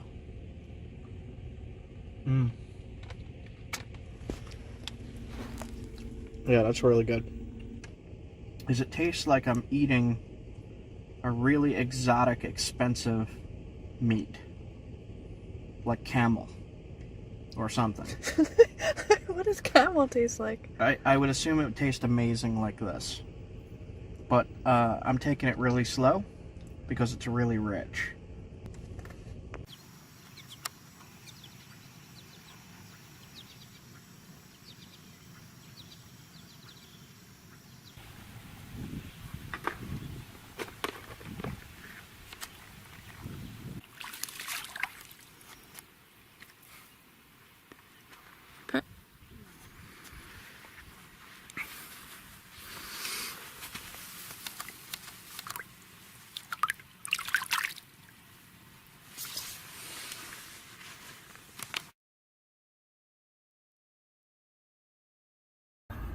Alright, so I found the only place in this section of the state that has any kind of coffee. So I got 2 of them. I got a headache. So, caffeine and Tylenol. Sun's going down. I found some promising locations today. I found this nice little campsite. I'm gonna do a short little video here. Got the hammocks. But we're on a high ledge above a mountain river here. And I brought my fly pole, fly fishing. I'm gonna see if anything's down in these little pools here. I bet you there is. I bet you there is. We'll see.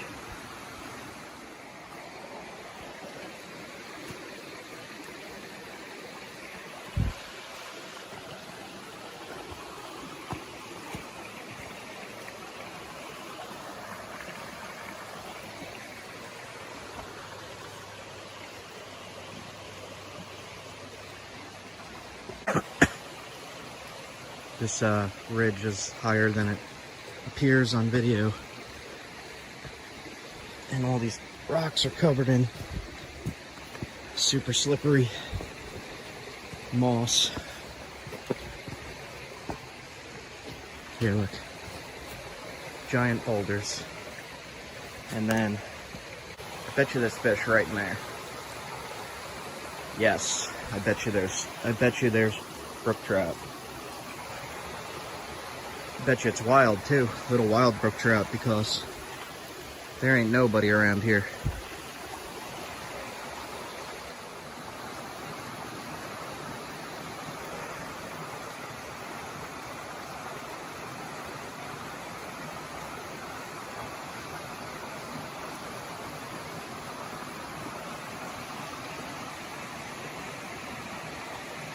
Managed to get this little guy.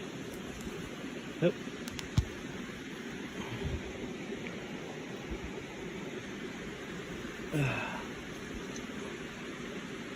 There he is. Beautiful. One last look. Alright, gonna throw him back. It's got the same staining, kind of. Yeah, this is a quartz though. But yeah, it's a quartz. Quartz. Hmm. Alright. Well, pretty much every creek I've been to has had some kind of flint so far. A lot of the creeks are way over flooded right now. So I'm looking where I can, but even with limited option, I'm still finding stuff. It's good stuff too. It's really good stuff.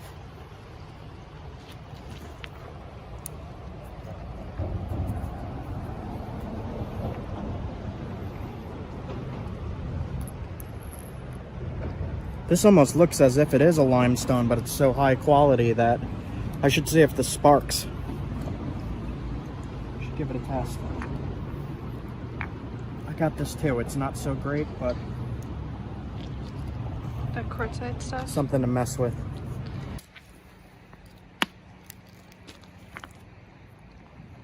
This is that tough stuff.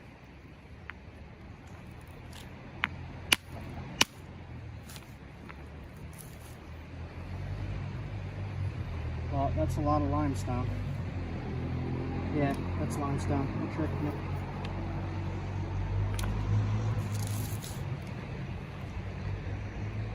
Alright, I'm not seeing too much else. This whole stretch here, and I only found 4 pieces, maybe 5. Most of this is limestone. But there is high quality flint here as well. It's just going to be really hard to find. You'd have to spend a lot of time looking. What the?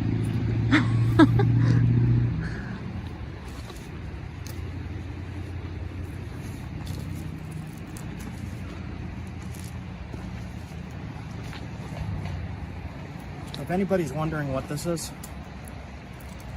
it's a ferro rod and a little piece of ceramic. And it's made by Wazoo Survival Gear. And what you do, I'll show you. You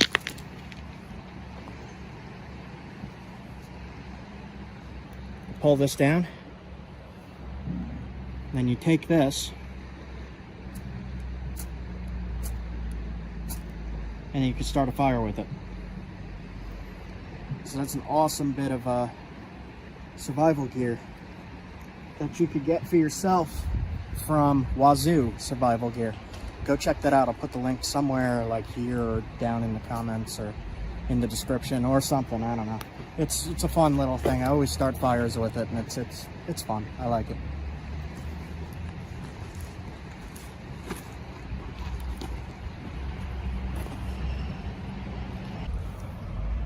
I would love to make something big out of this kind of stuff. That is really pretty. Okay. Onwards.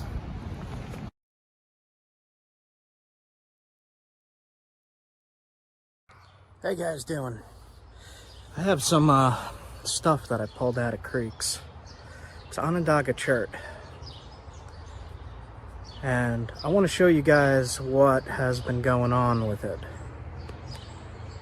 With this stuff, I've only really been able to make smaller points, which isn't bad. These are not bad points.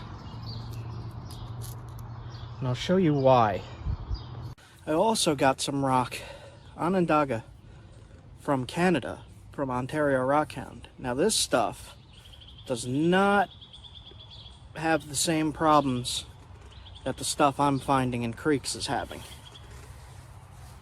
Here's the stuff I'm finding in creeks. Here's the stuff Ontario Rockhound sent me. I'm going to show you what I'm talking about with this rock.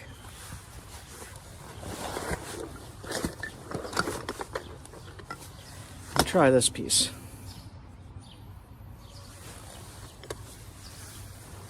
Now the problem is, it fractures into cubes. So when you hit it, this piece doesn't look too bad right there. You see that blue-gray? The problem would be getting a decent, there we go, decent flake off. For the most part, breaks off into little pieces like that. If you tap it, it kind of just crumbles apart. This piece wouldn't be too good, as you can see there. And I still got all this. Now if I come in at the side, it does not seem to crumble into cubes as bad. Like that. Yeah, make a point right out of that. But I think what I'm gonna do is try to nap this piece down and see if I could come up with a tiny point. See how that cube just blew off?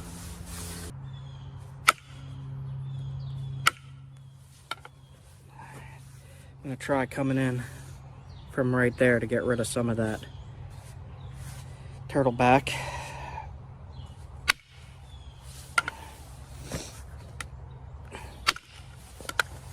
It's also really tough. And if you hit too hard, you're gonna mess it up. So I just hit right there. Pulled a good portion of that off.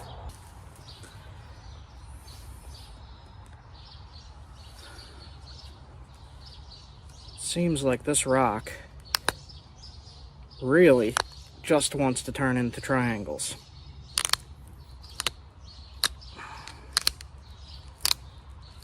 Now, I don't know if you guys have ever worked a rock that it just seems to want to go a certain way. So damaged. All right.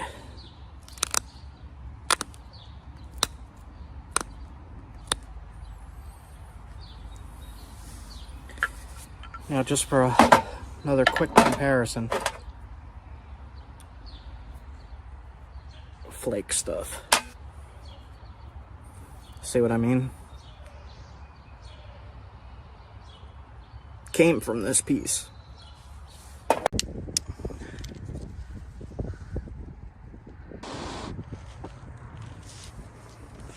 we got the fire going with a little piece of Onondaga chert and a steel striker. It's the beaver's footprint. You see it? Right there, look.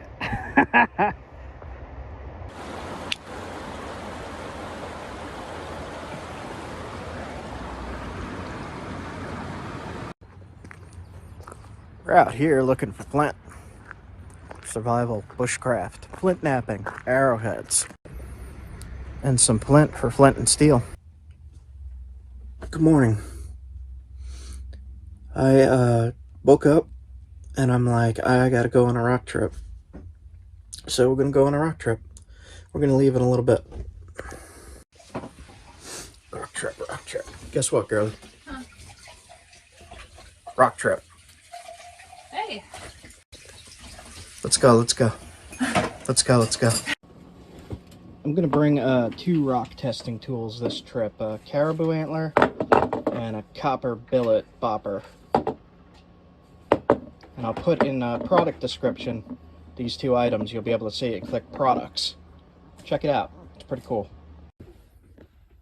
The last 2 points I made, this one on live stream and this one in the rock shop episode.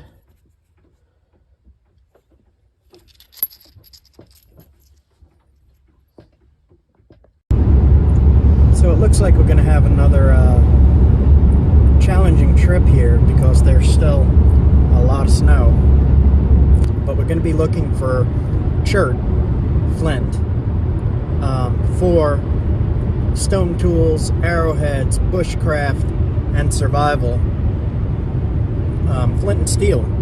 Works really good for flint and steel, the stuff that I'm going to go find. And it's a bit of a drive, and it's the middle, hopefully near the end of winter. So Winter Camp 2024 rockhounding trip, let's go. We just hit 13,000 subscribers. Wow! 13,000 sub special, I guess. Thanks, guys.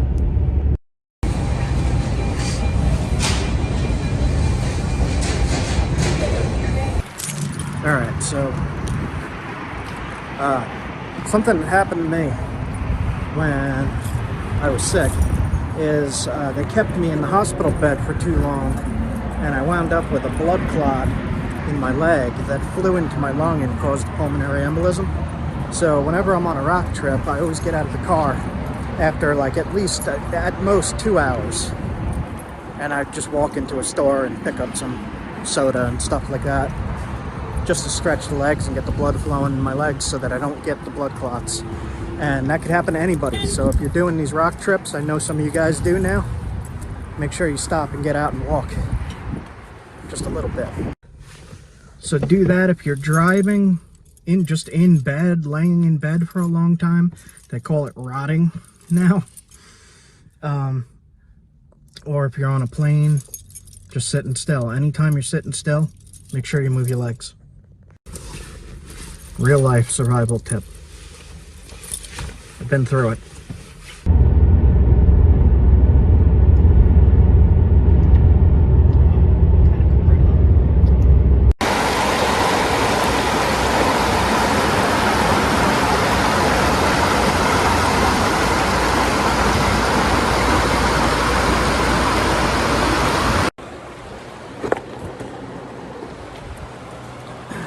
There's a fossil right here. Fossil? Yeah, look at that. Oh, look. Like a shell. I think it's one of those Or- little worm things. I forget what they're called. Yeah. Well, that's There's- cool. Down here. There's another. Oh yeah, right in there. And another one. Wow. Look at that. Cool. You can see here, there's limestone here, and there's limestone here. The flint is in between the limestone. It's a lot smoother grain. Let's give it a test.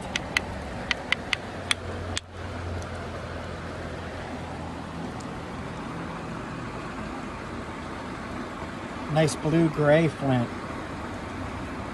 Try to make a spear point out of this piece. Let's see the inside again. Just want to get a good close-up. Yeah, you can see how smooth grain that is. I'll take this piece off too. It's got some freeze damage though. Yeah, we'll get rid of some of it.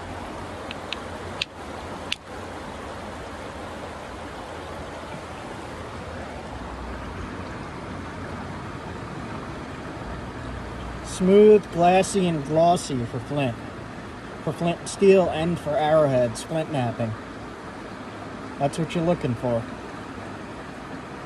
Something without as little defects as possible. You see that's really smooth in there. You just got to get rid of that limestone junk.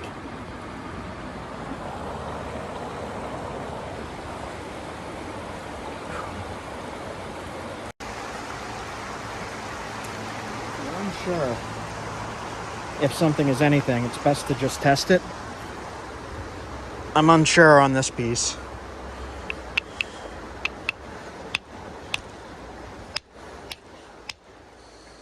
I don't think this is anything. It looks pretty grainy.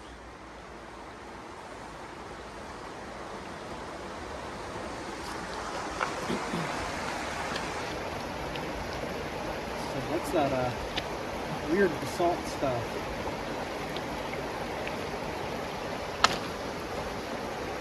Check this out.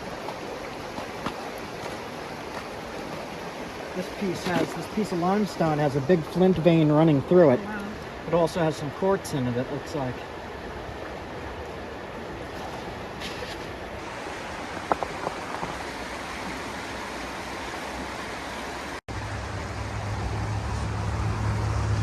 I don't think. Let's see. I'll give it a little test to see. Nope. Nope.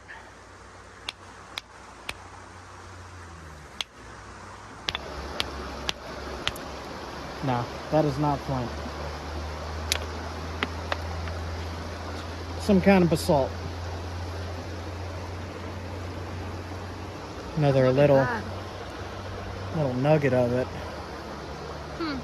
So that's a Limestone, limestone. That's a really good example how you can see. So this is a really good example to show how the limestone is a kind of softer material and erodes away, leaving behind the chert. The acids in the water dissolve it. And then the chert and flint tumble out. That in a second. Limestone. Limestone? I am now checking all limestone because what I thought was limestone was actually a type of chert. So now whenever I see something that looks like this, I test it. Are we close enough that we can go back to that spot? Possibly.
Alright, so we're down here at the creek and we are going to use our antler tool to test some rocks.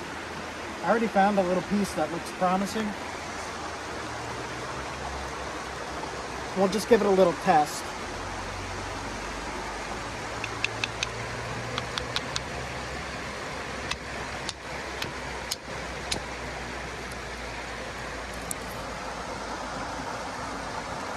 That's definitely flint. We're gonna keep this piece to test it with a flint and steel fire. It's a little too small for arrowhead. I could make an arrowhead out of that, but I'd rather use it for flint and steel. We'll give that a test in a little bit. Set a nice fire.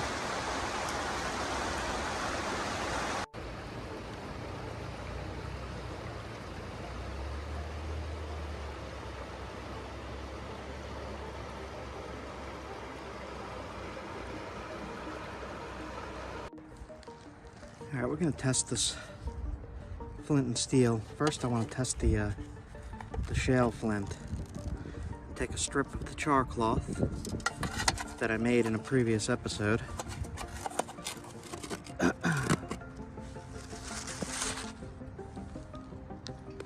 going to take a piece of that shale flint. I want to see if it sparks.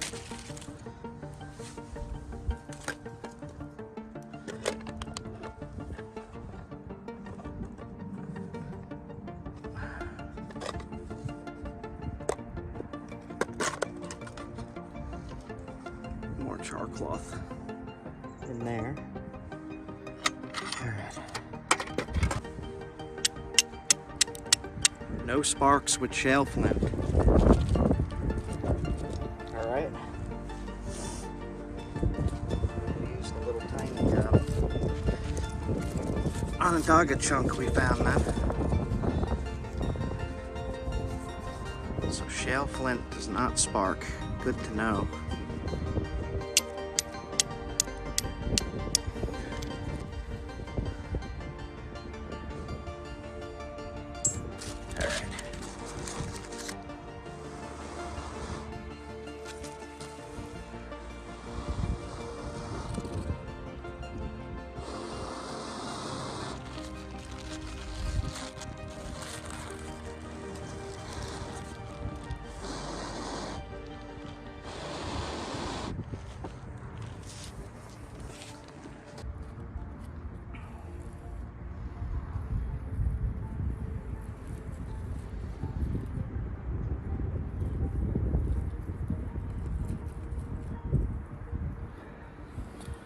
A little tiny fire going.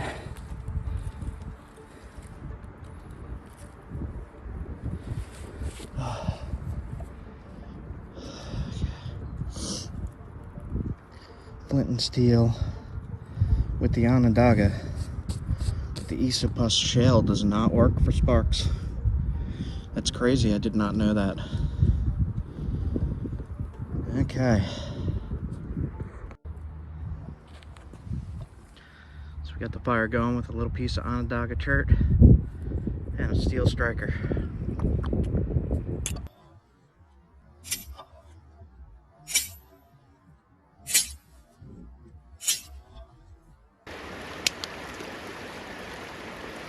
Very, very tough flint.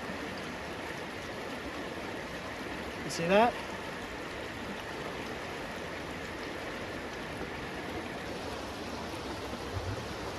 Take a sample. I think I see some of that chart that's got the brown cortex.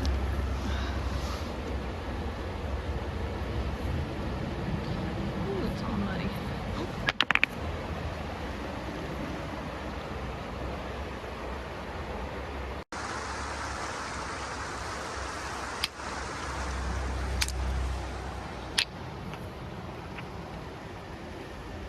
Ooh, you can see that freeze damage in there. Yep. Kind of cool how it makes This the is colors like that. This is the shale flint because it's not as glossy. See there? Oh yeah. This will work for hunting. I don't know if it'll work for flint and steel. So we'll take this sample to test with the flint and steel because I have no idea if this works or not. I don't know if shale flints are strong enough to make a spark. It'd be interesting to test it. There's more fossils.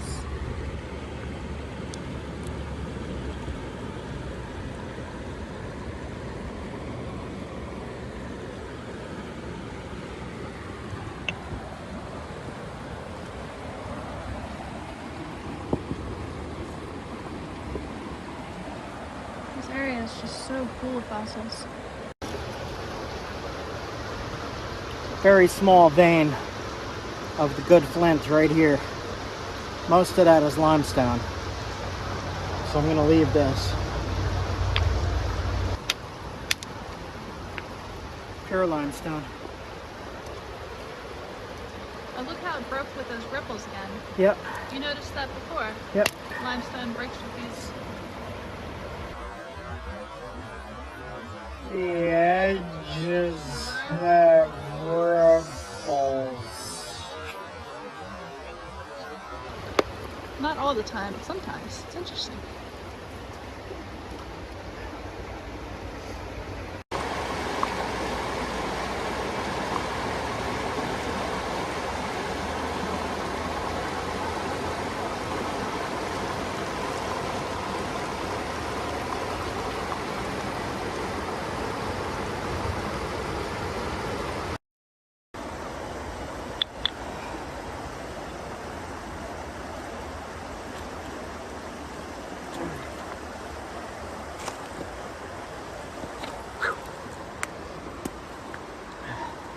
definitely flint down there.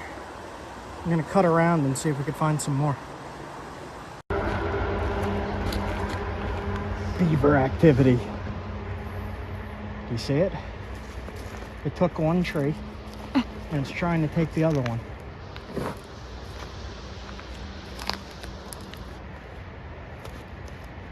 Jeez. It's gonna take the whole row. Look at that.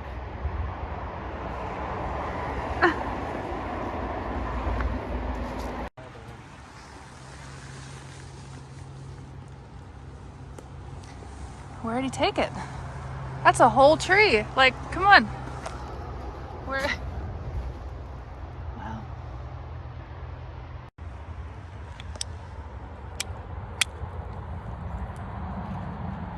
Flint. You can see the limestone right there, right to the flint. I might be able to get something out of that. Look at the swirls of patterns in there. This is Onondaga. That's one of the ways you could tell Onondaga. The light and dark colors. Swirls, yep. Huh. And then I think there's another piece right here, but it's small. Look, guys. It's the beaver's footprint. Do you see it? Right there, look. We are definitely in Beavertown. Beavertown. Awesome. It's all over the place. What did he step in? He stepped in something pink.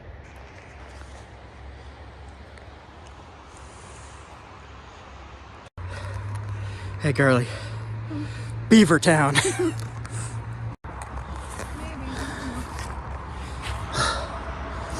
I'm a little bit out of shape from being in the RV all winter.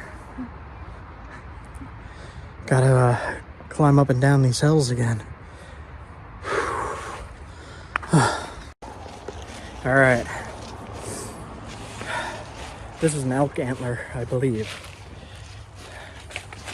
So we're gonna head out from this location, finding high quality, smaller Onondaga, but nothing big enough for a knife, which is what I'm going for here.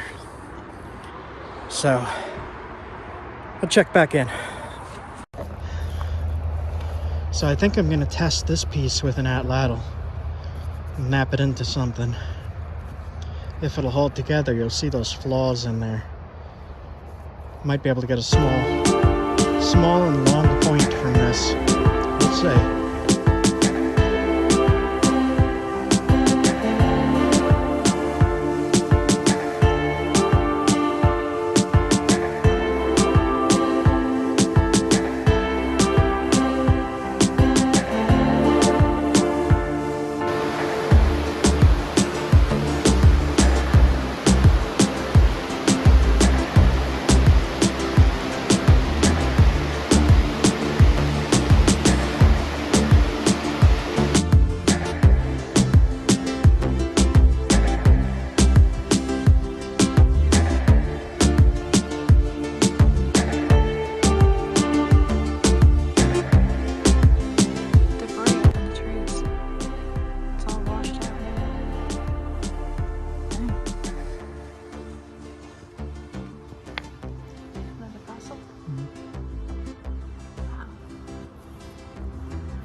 Ooh, look at how it's banged up the hammerstone.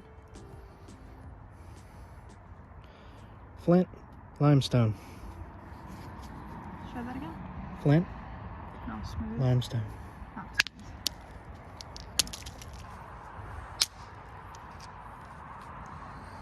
That's Limestone. the limestone. The flint is in the center.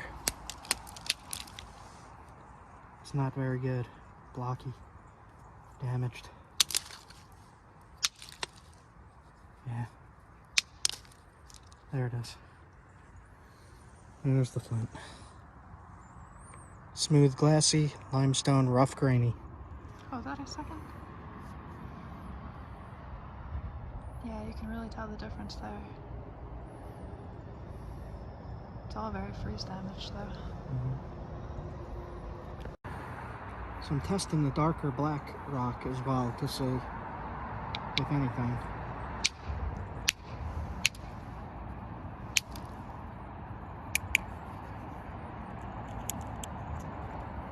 That's the shale flint. Wow, that one's...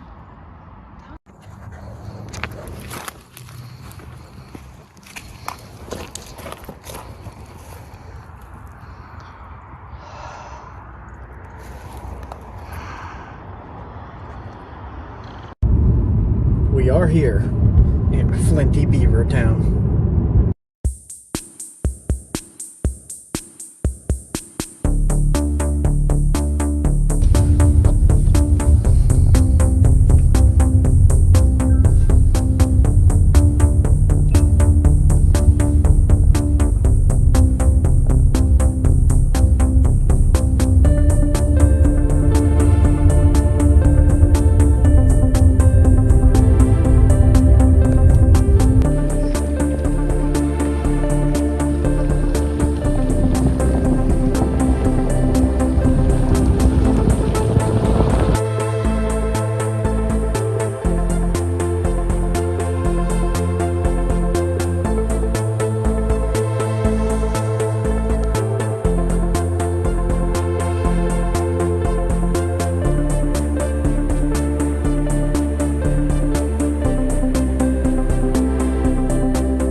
Here.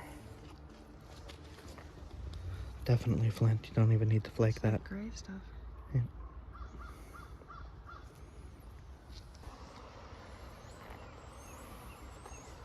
It's got a split here. There we go. Ooh, Yeah. that looks pretty decent. Yeah, it does. I'll try a flake right here. Good flint. Good eye spotting that one. Let's get rid of these little What is that? bugs.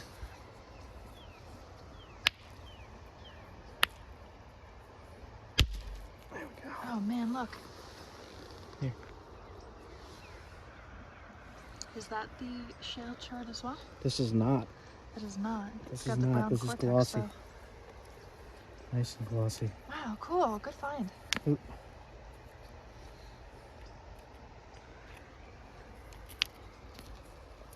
Looks like Onondaga to me. Smells like mud. Okay. Good piece right here on this creek. Very nice. Cool.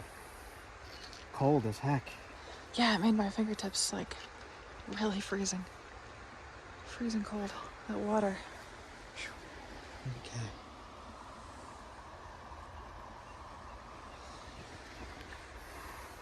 Blech.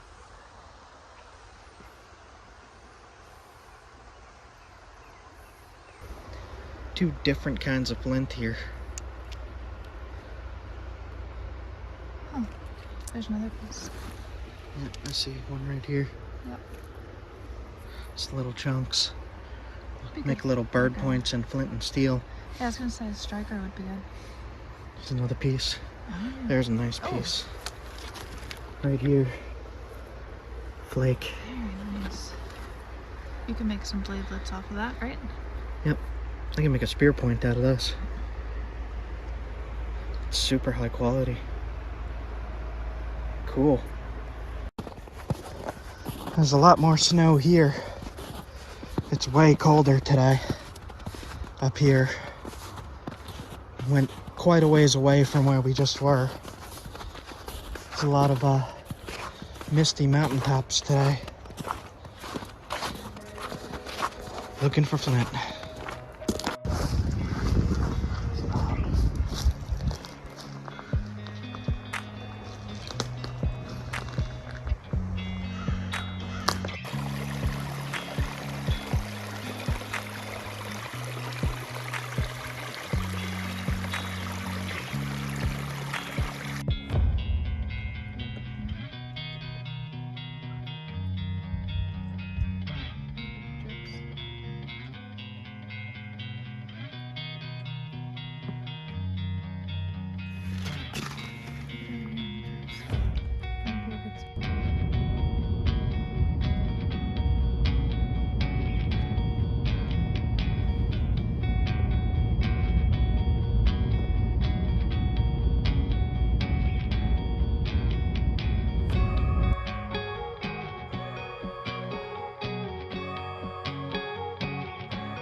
Driving through the area, and a subscriber who's now a friend lives in the area here, and I just dropped a buttload of Flint off at his house as a surprise, right at his right at his front yard. So enjoy that.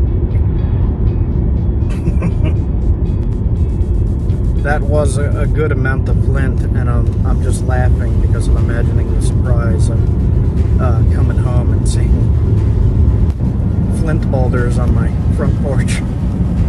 What the heck? Have fun napping, dude. Oh my god, it is rare. The sky is blue. It's not raining. It's not raining. Look.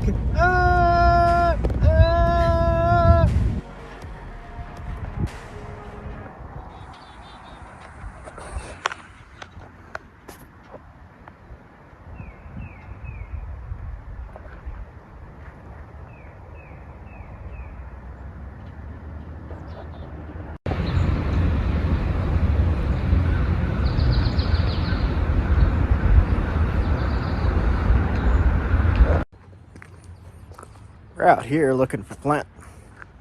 Survival, bushcraft, Flint napping, arrowheads, all that good stuff.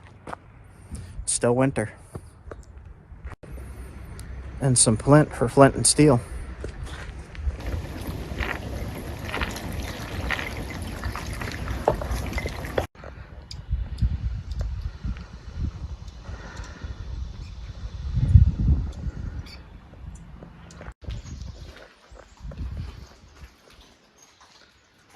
Tin Top is the name given to the gatehouse. The earliest surviving gatehouse in New York. Cool.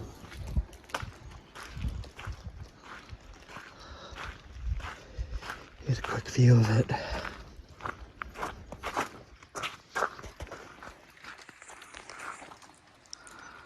Oldest surviving gatehouse. That is awesome.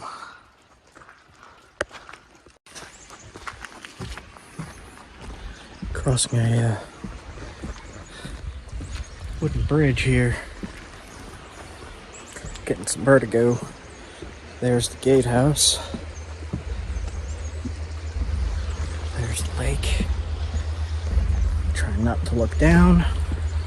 Whoa! Vertigo is real. Okay. Cool, man. Alright, we got a pretty decent haul here.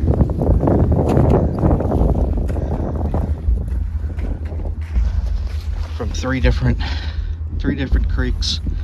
A nice giant brick right here. Another pretty big one. Nice flint. Smaller flint and steel. I'm gonna make a point out of this. This chunk of rock has a lot of freeze damage in it. I'm gonna make a point from this. It being so small to begin with, and having freeze damage. Nice flakes.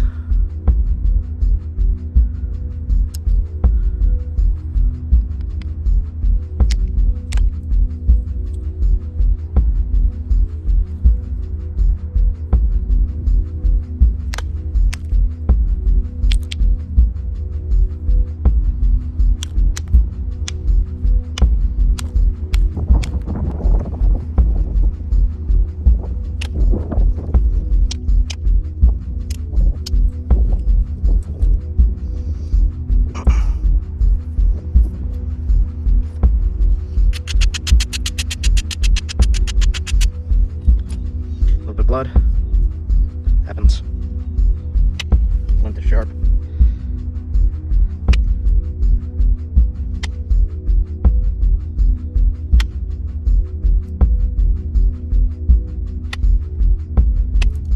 It's got some cracks in there.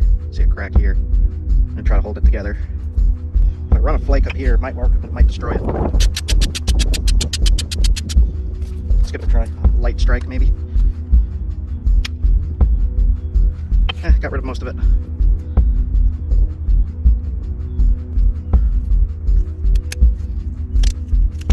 All right.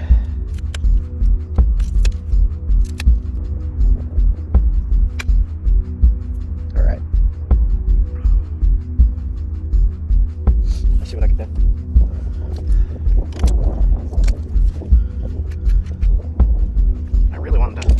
Test this in particular. Sharpness, durability. This kind of looks like the stuff you see in museums around that area. So I wonder.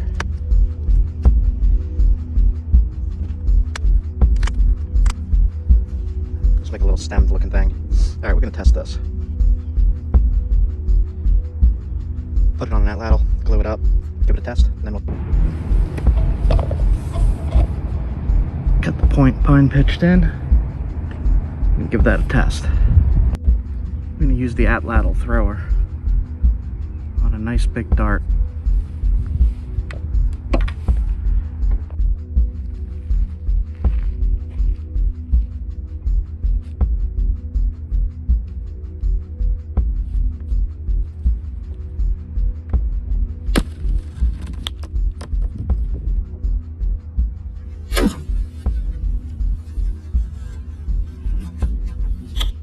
Definitely went in. Was not tied secure enough to make it through the other side.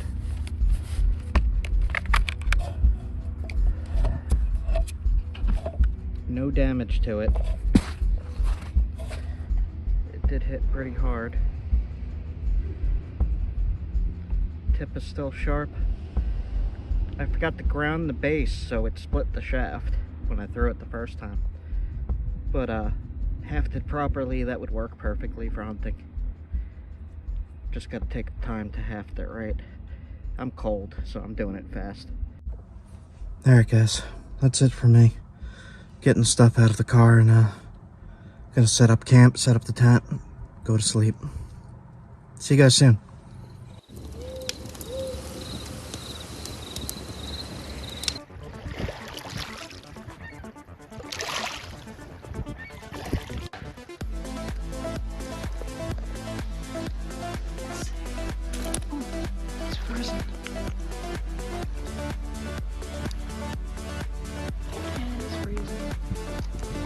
one. Jeez, that's heavy. Sorry, I got the other camera in the way.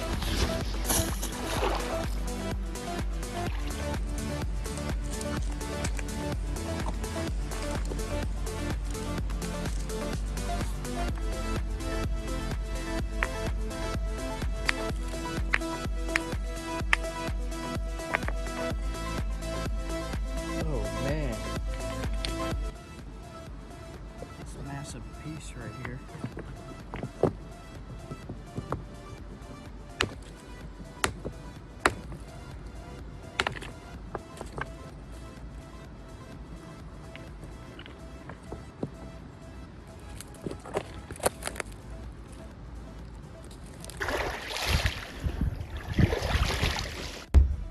So, this is what I just found. That's all flint. Yeah.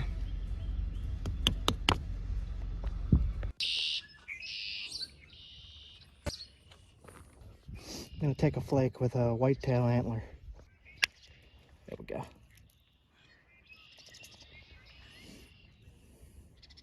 Good flint.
What'd you say? What am I doing?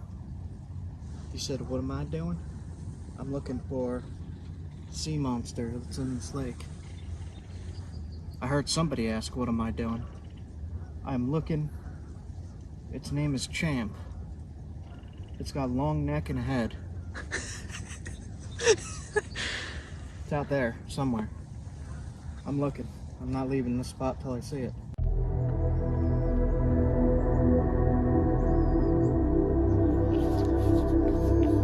Got it on the outladdle. Nice long dart. So I got this to test this. Now I did not haft this very deep, so it might snap right at the haft. But we're gonna test it with that beautiful background.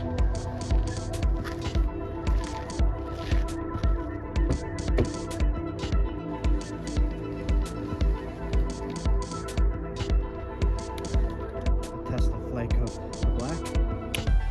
This one's works. There we go.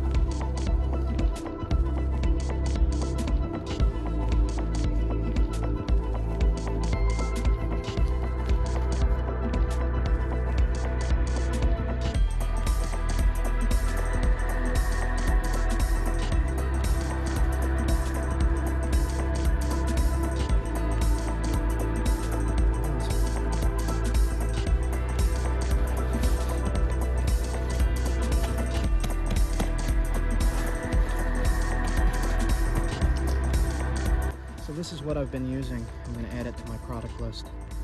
Flint and steel fire starting kit. To look at the product list, you just click product list. Where can you see it? Usually bottom left.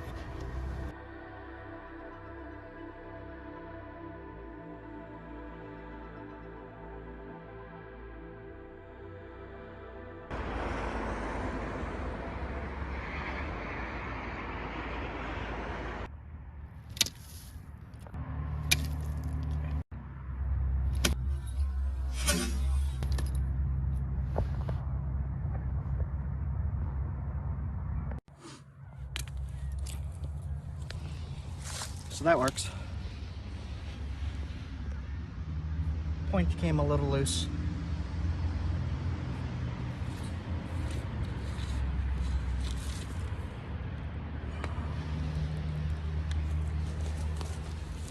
That's the exit wound. That's the entrance wound. I wonder if we can split it to see the path it traveled. You could try. Like cut it. And the point is fine. Looks like a face. Point is missing the tip. Need some eyes. So it just needs a tip resharpen. Let's take it out of here. See what we got.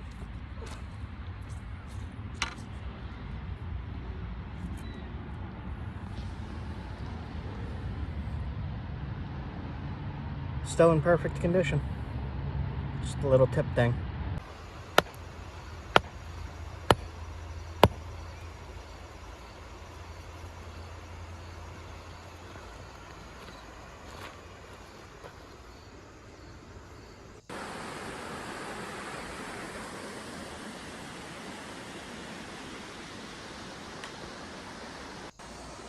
Hey guys, we're at the creek.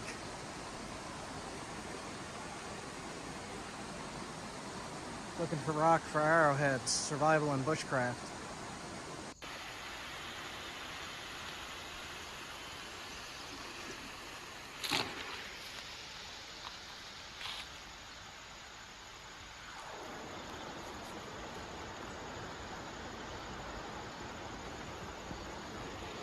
Tadpole. Where? There he is.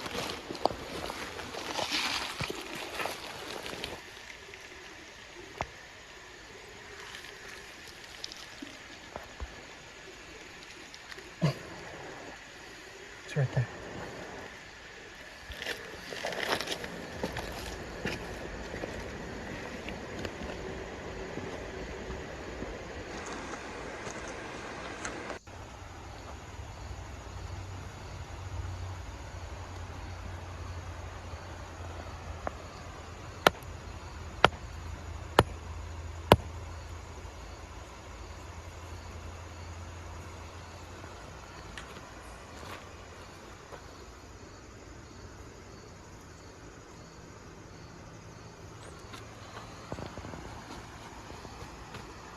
me try this.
All right.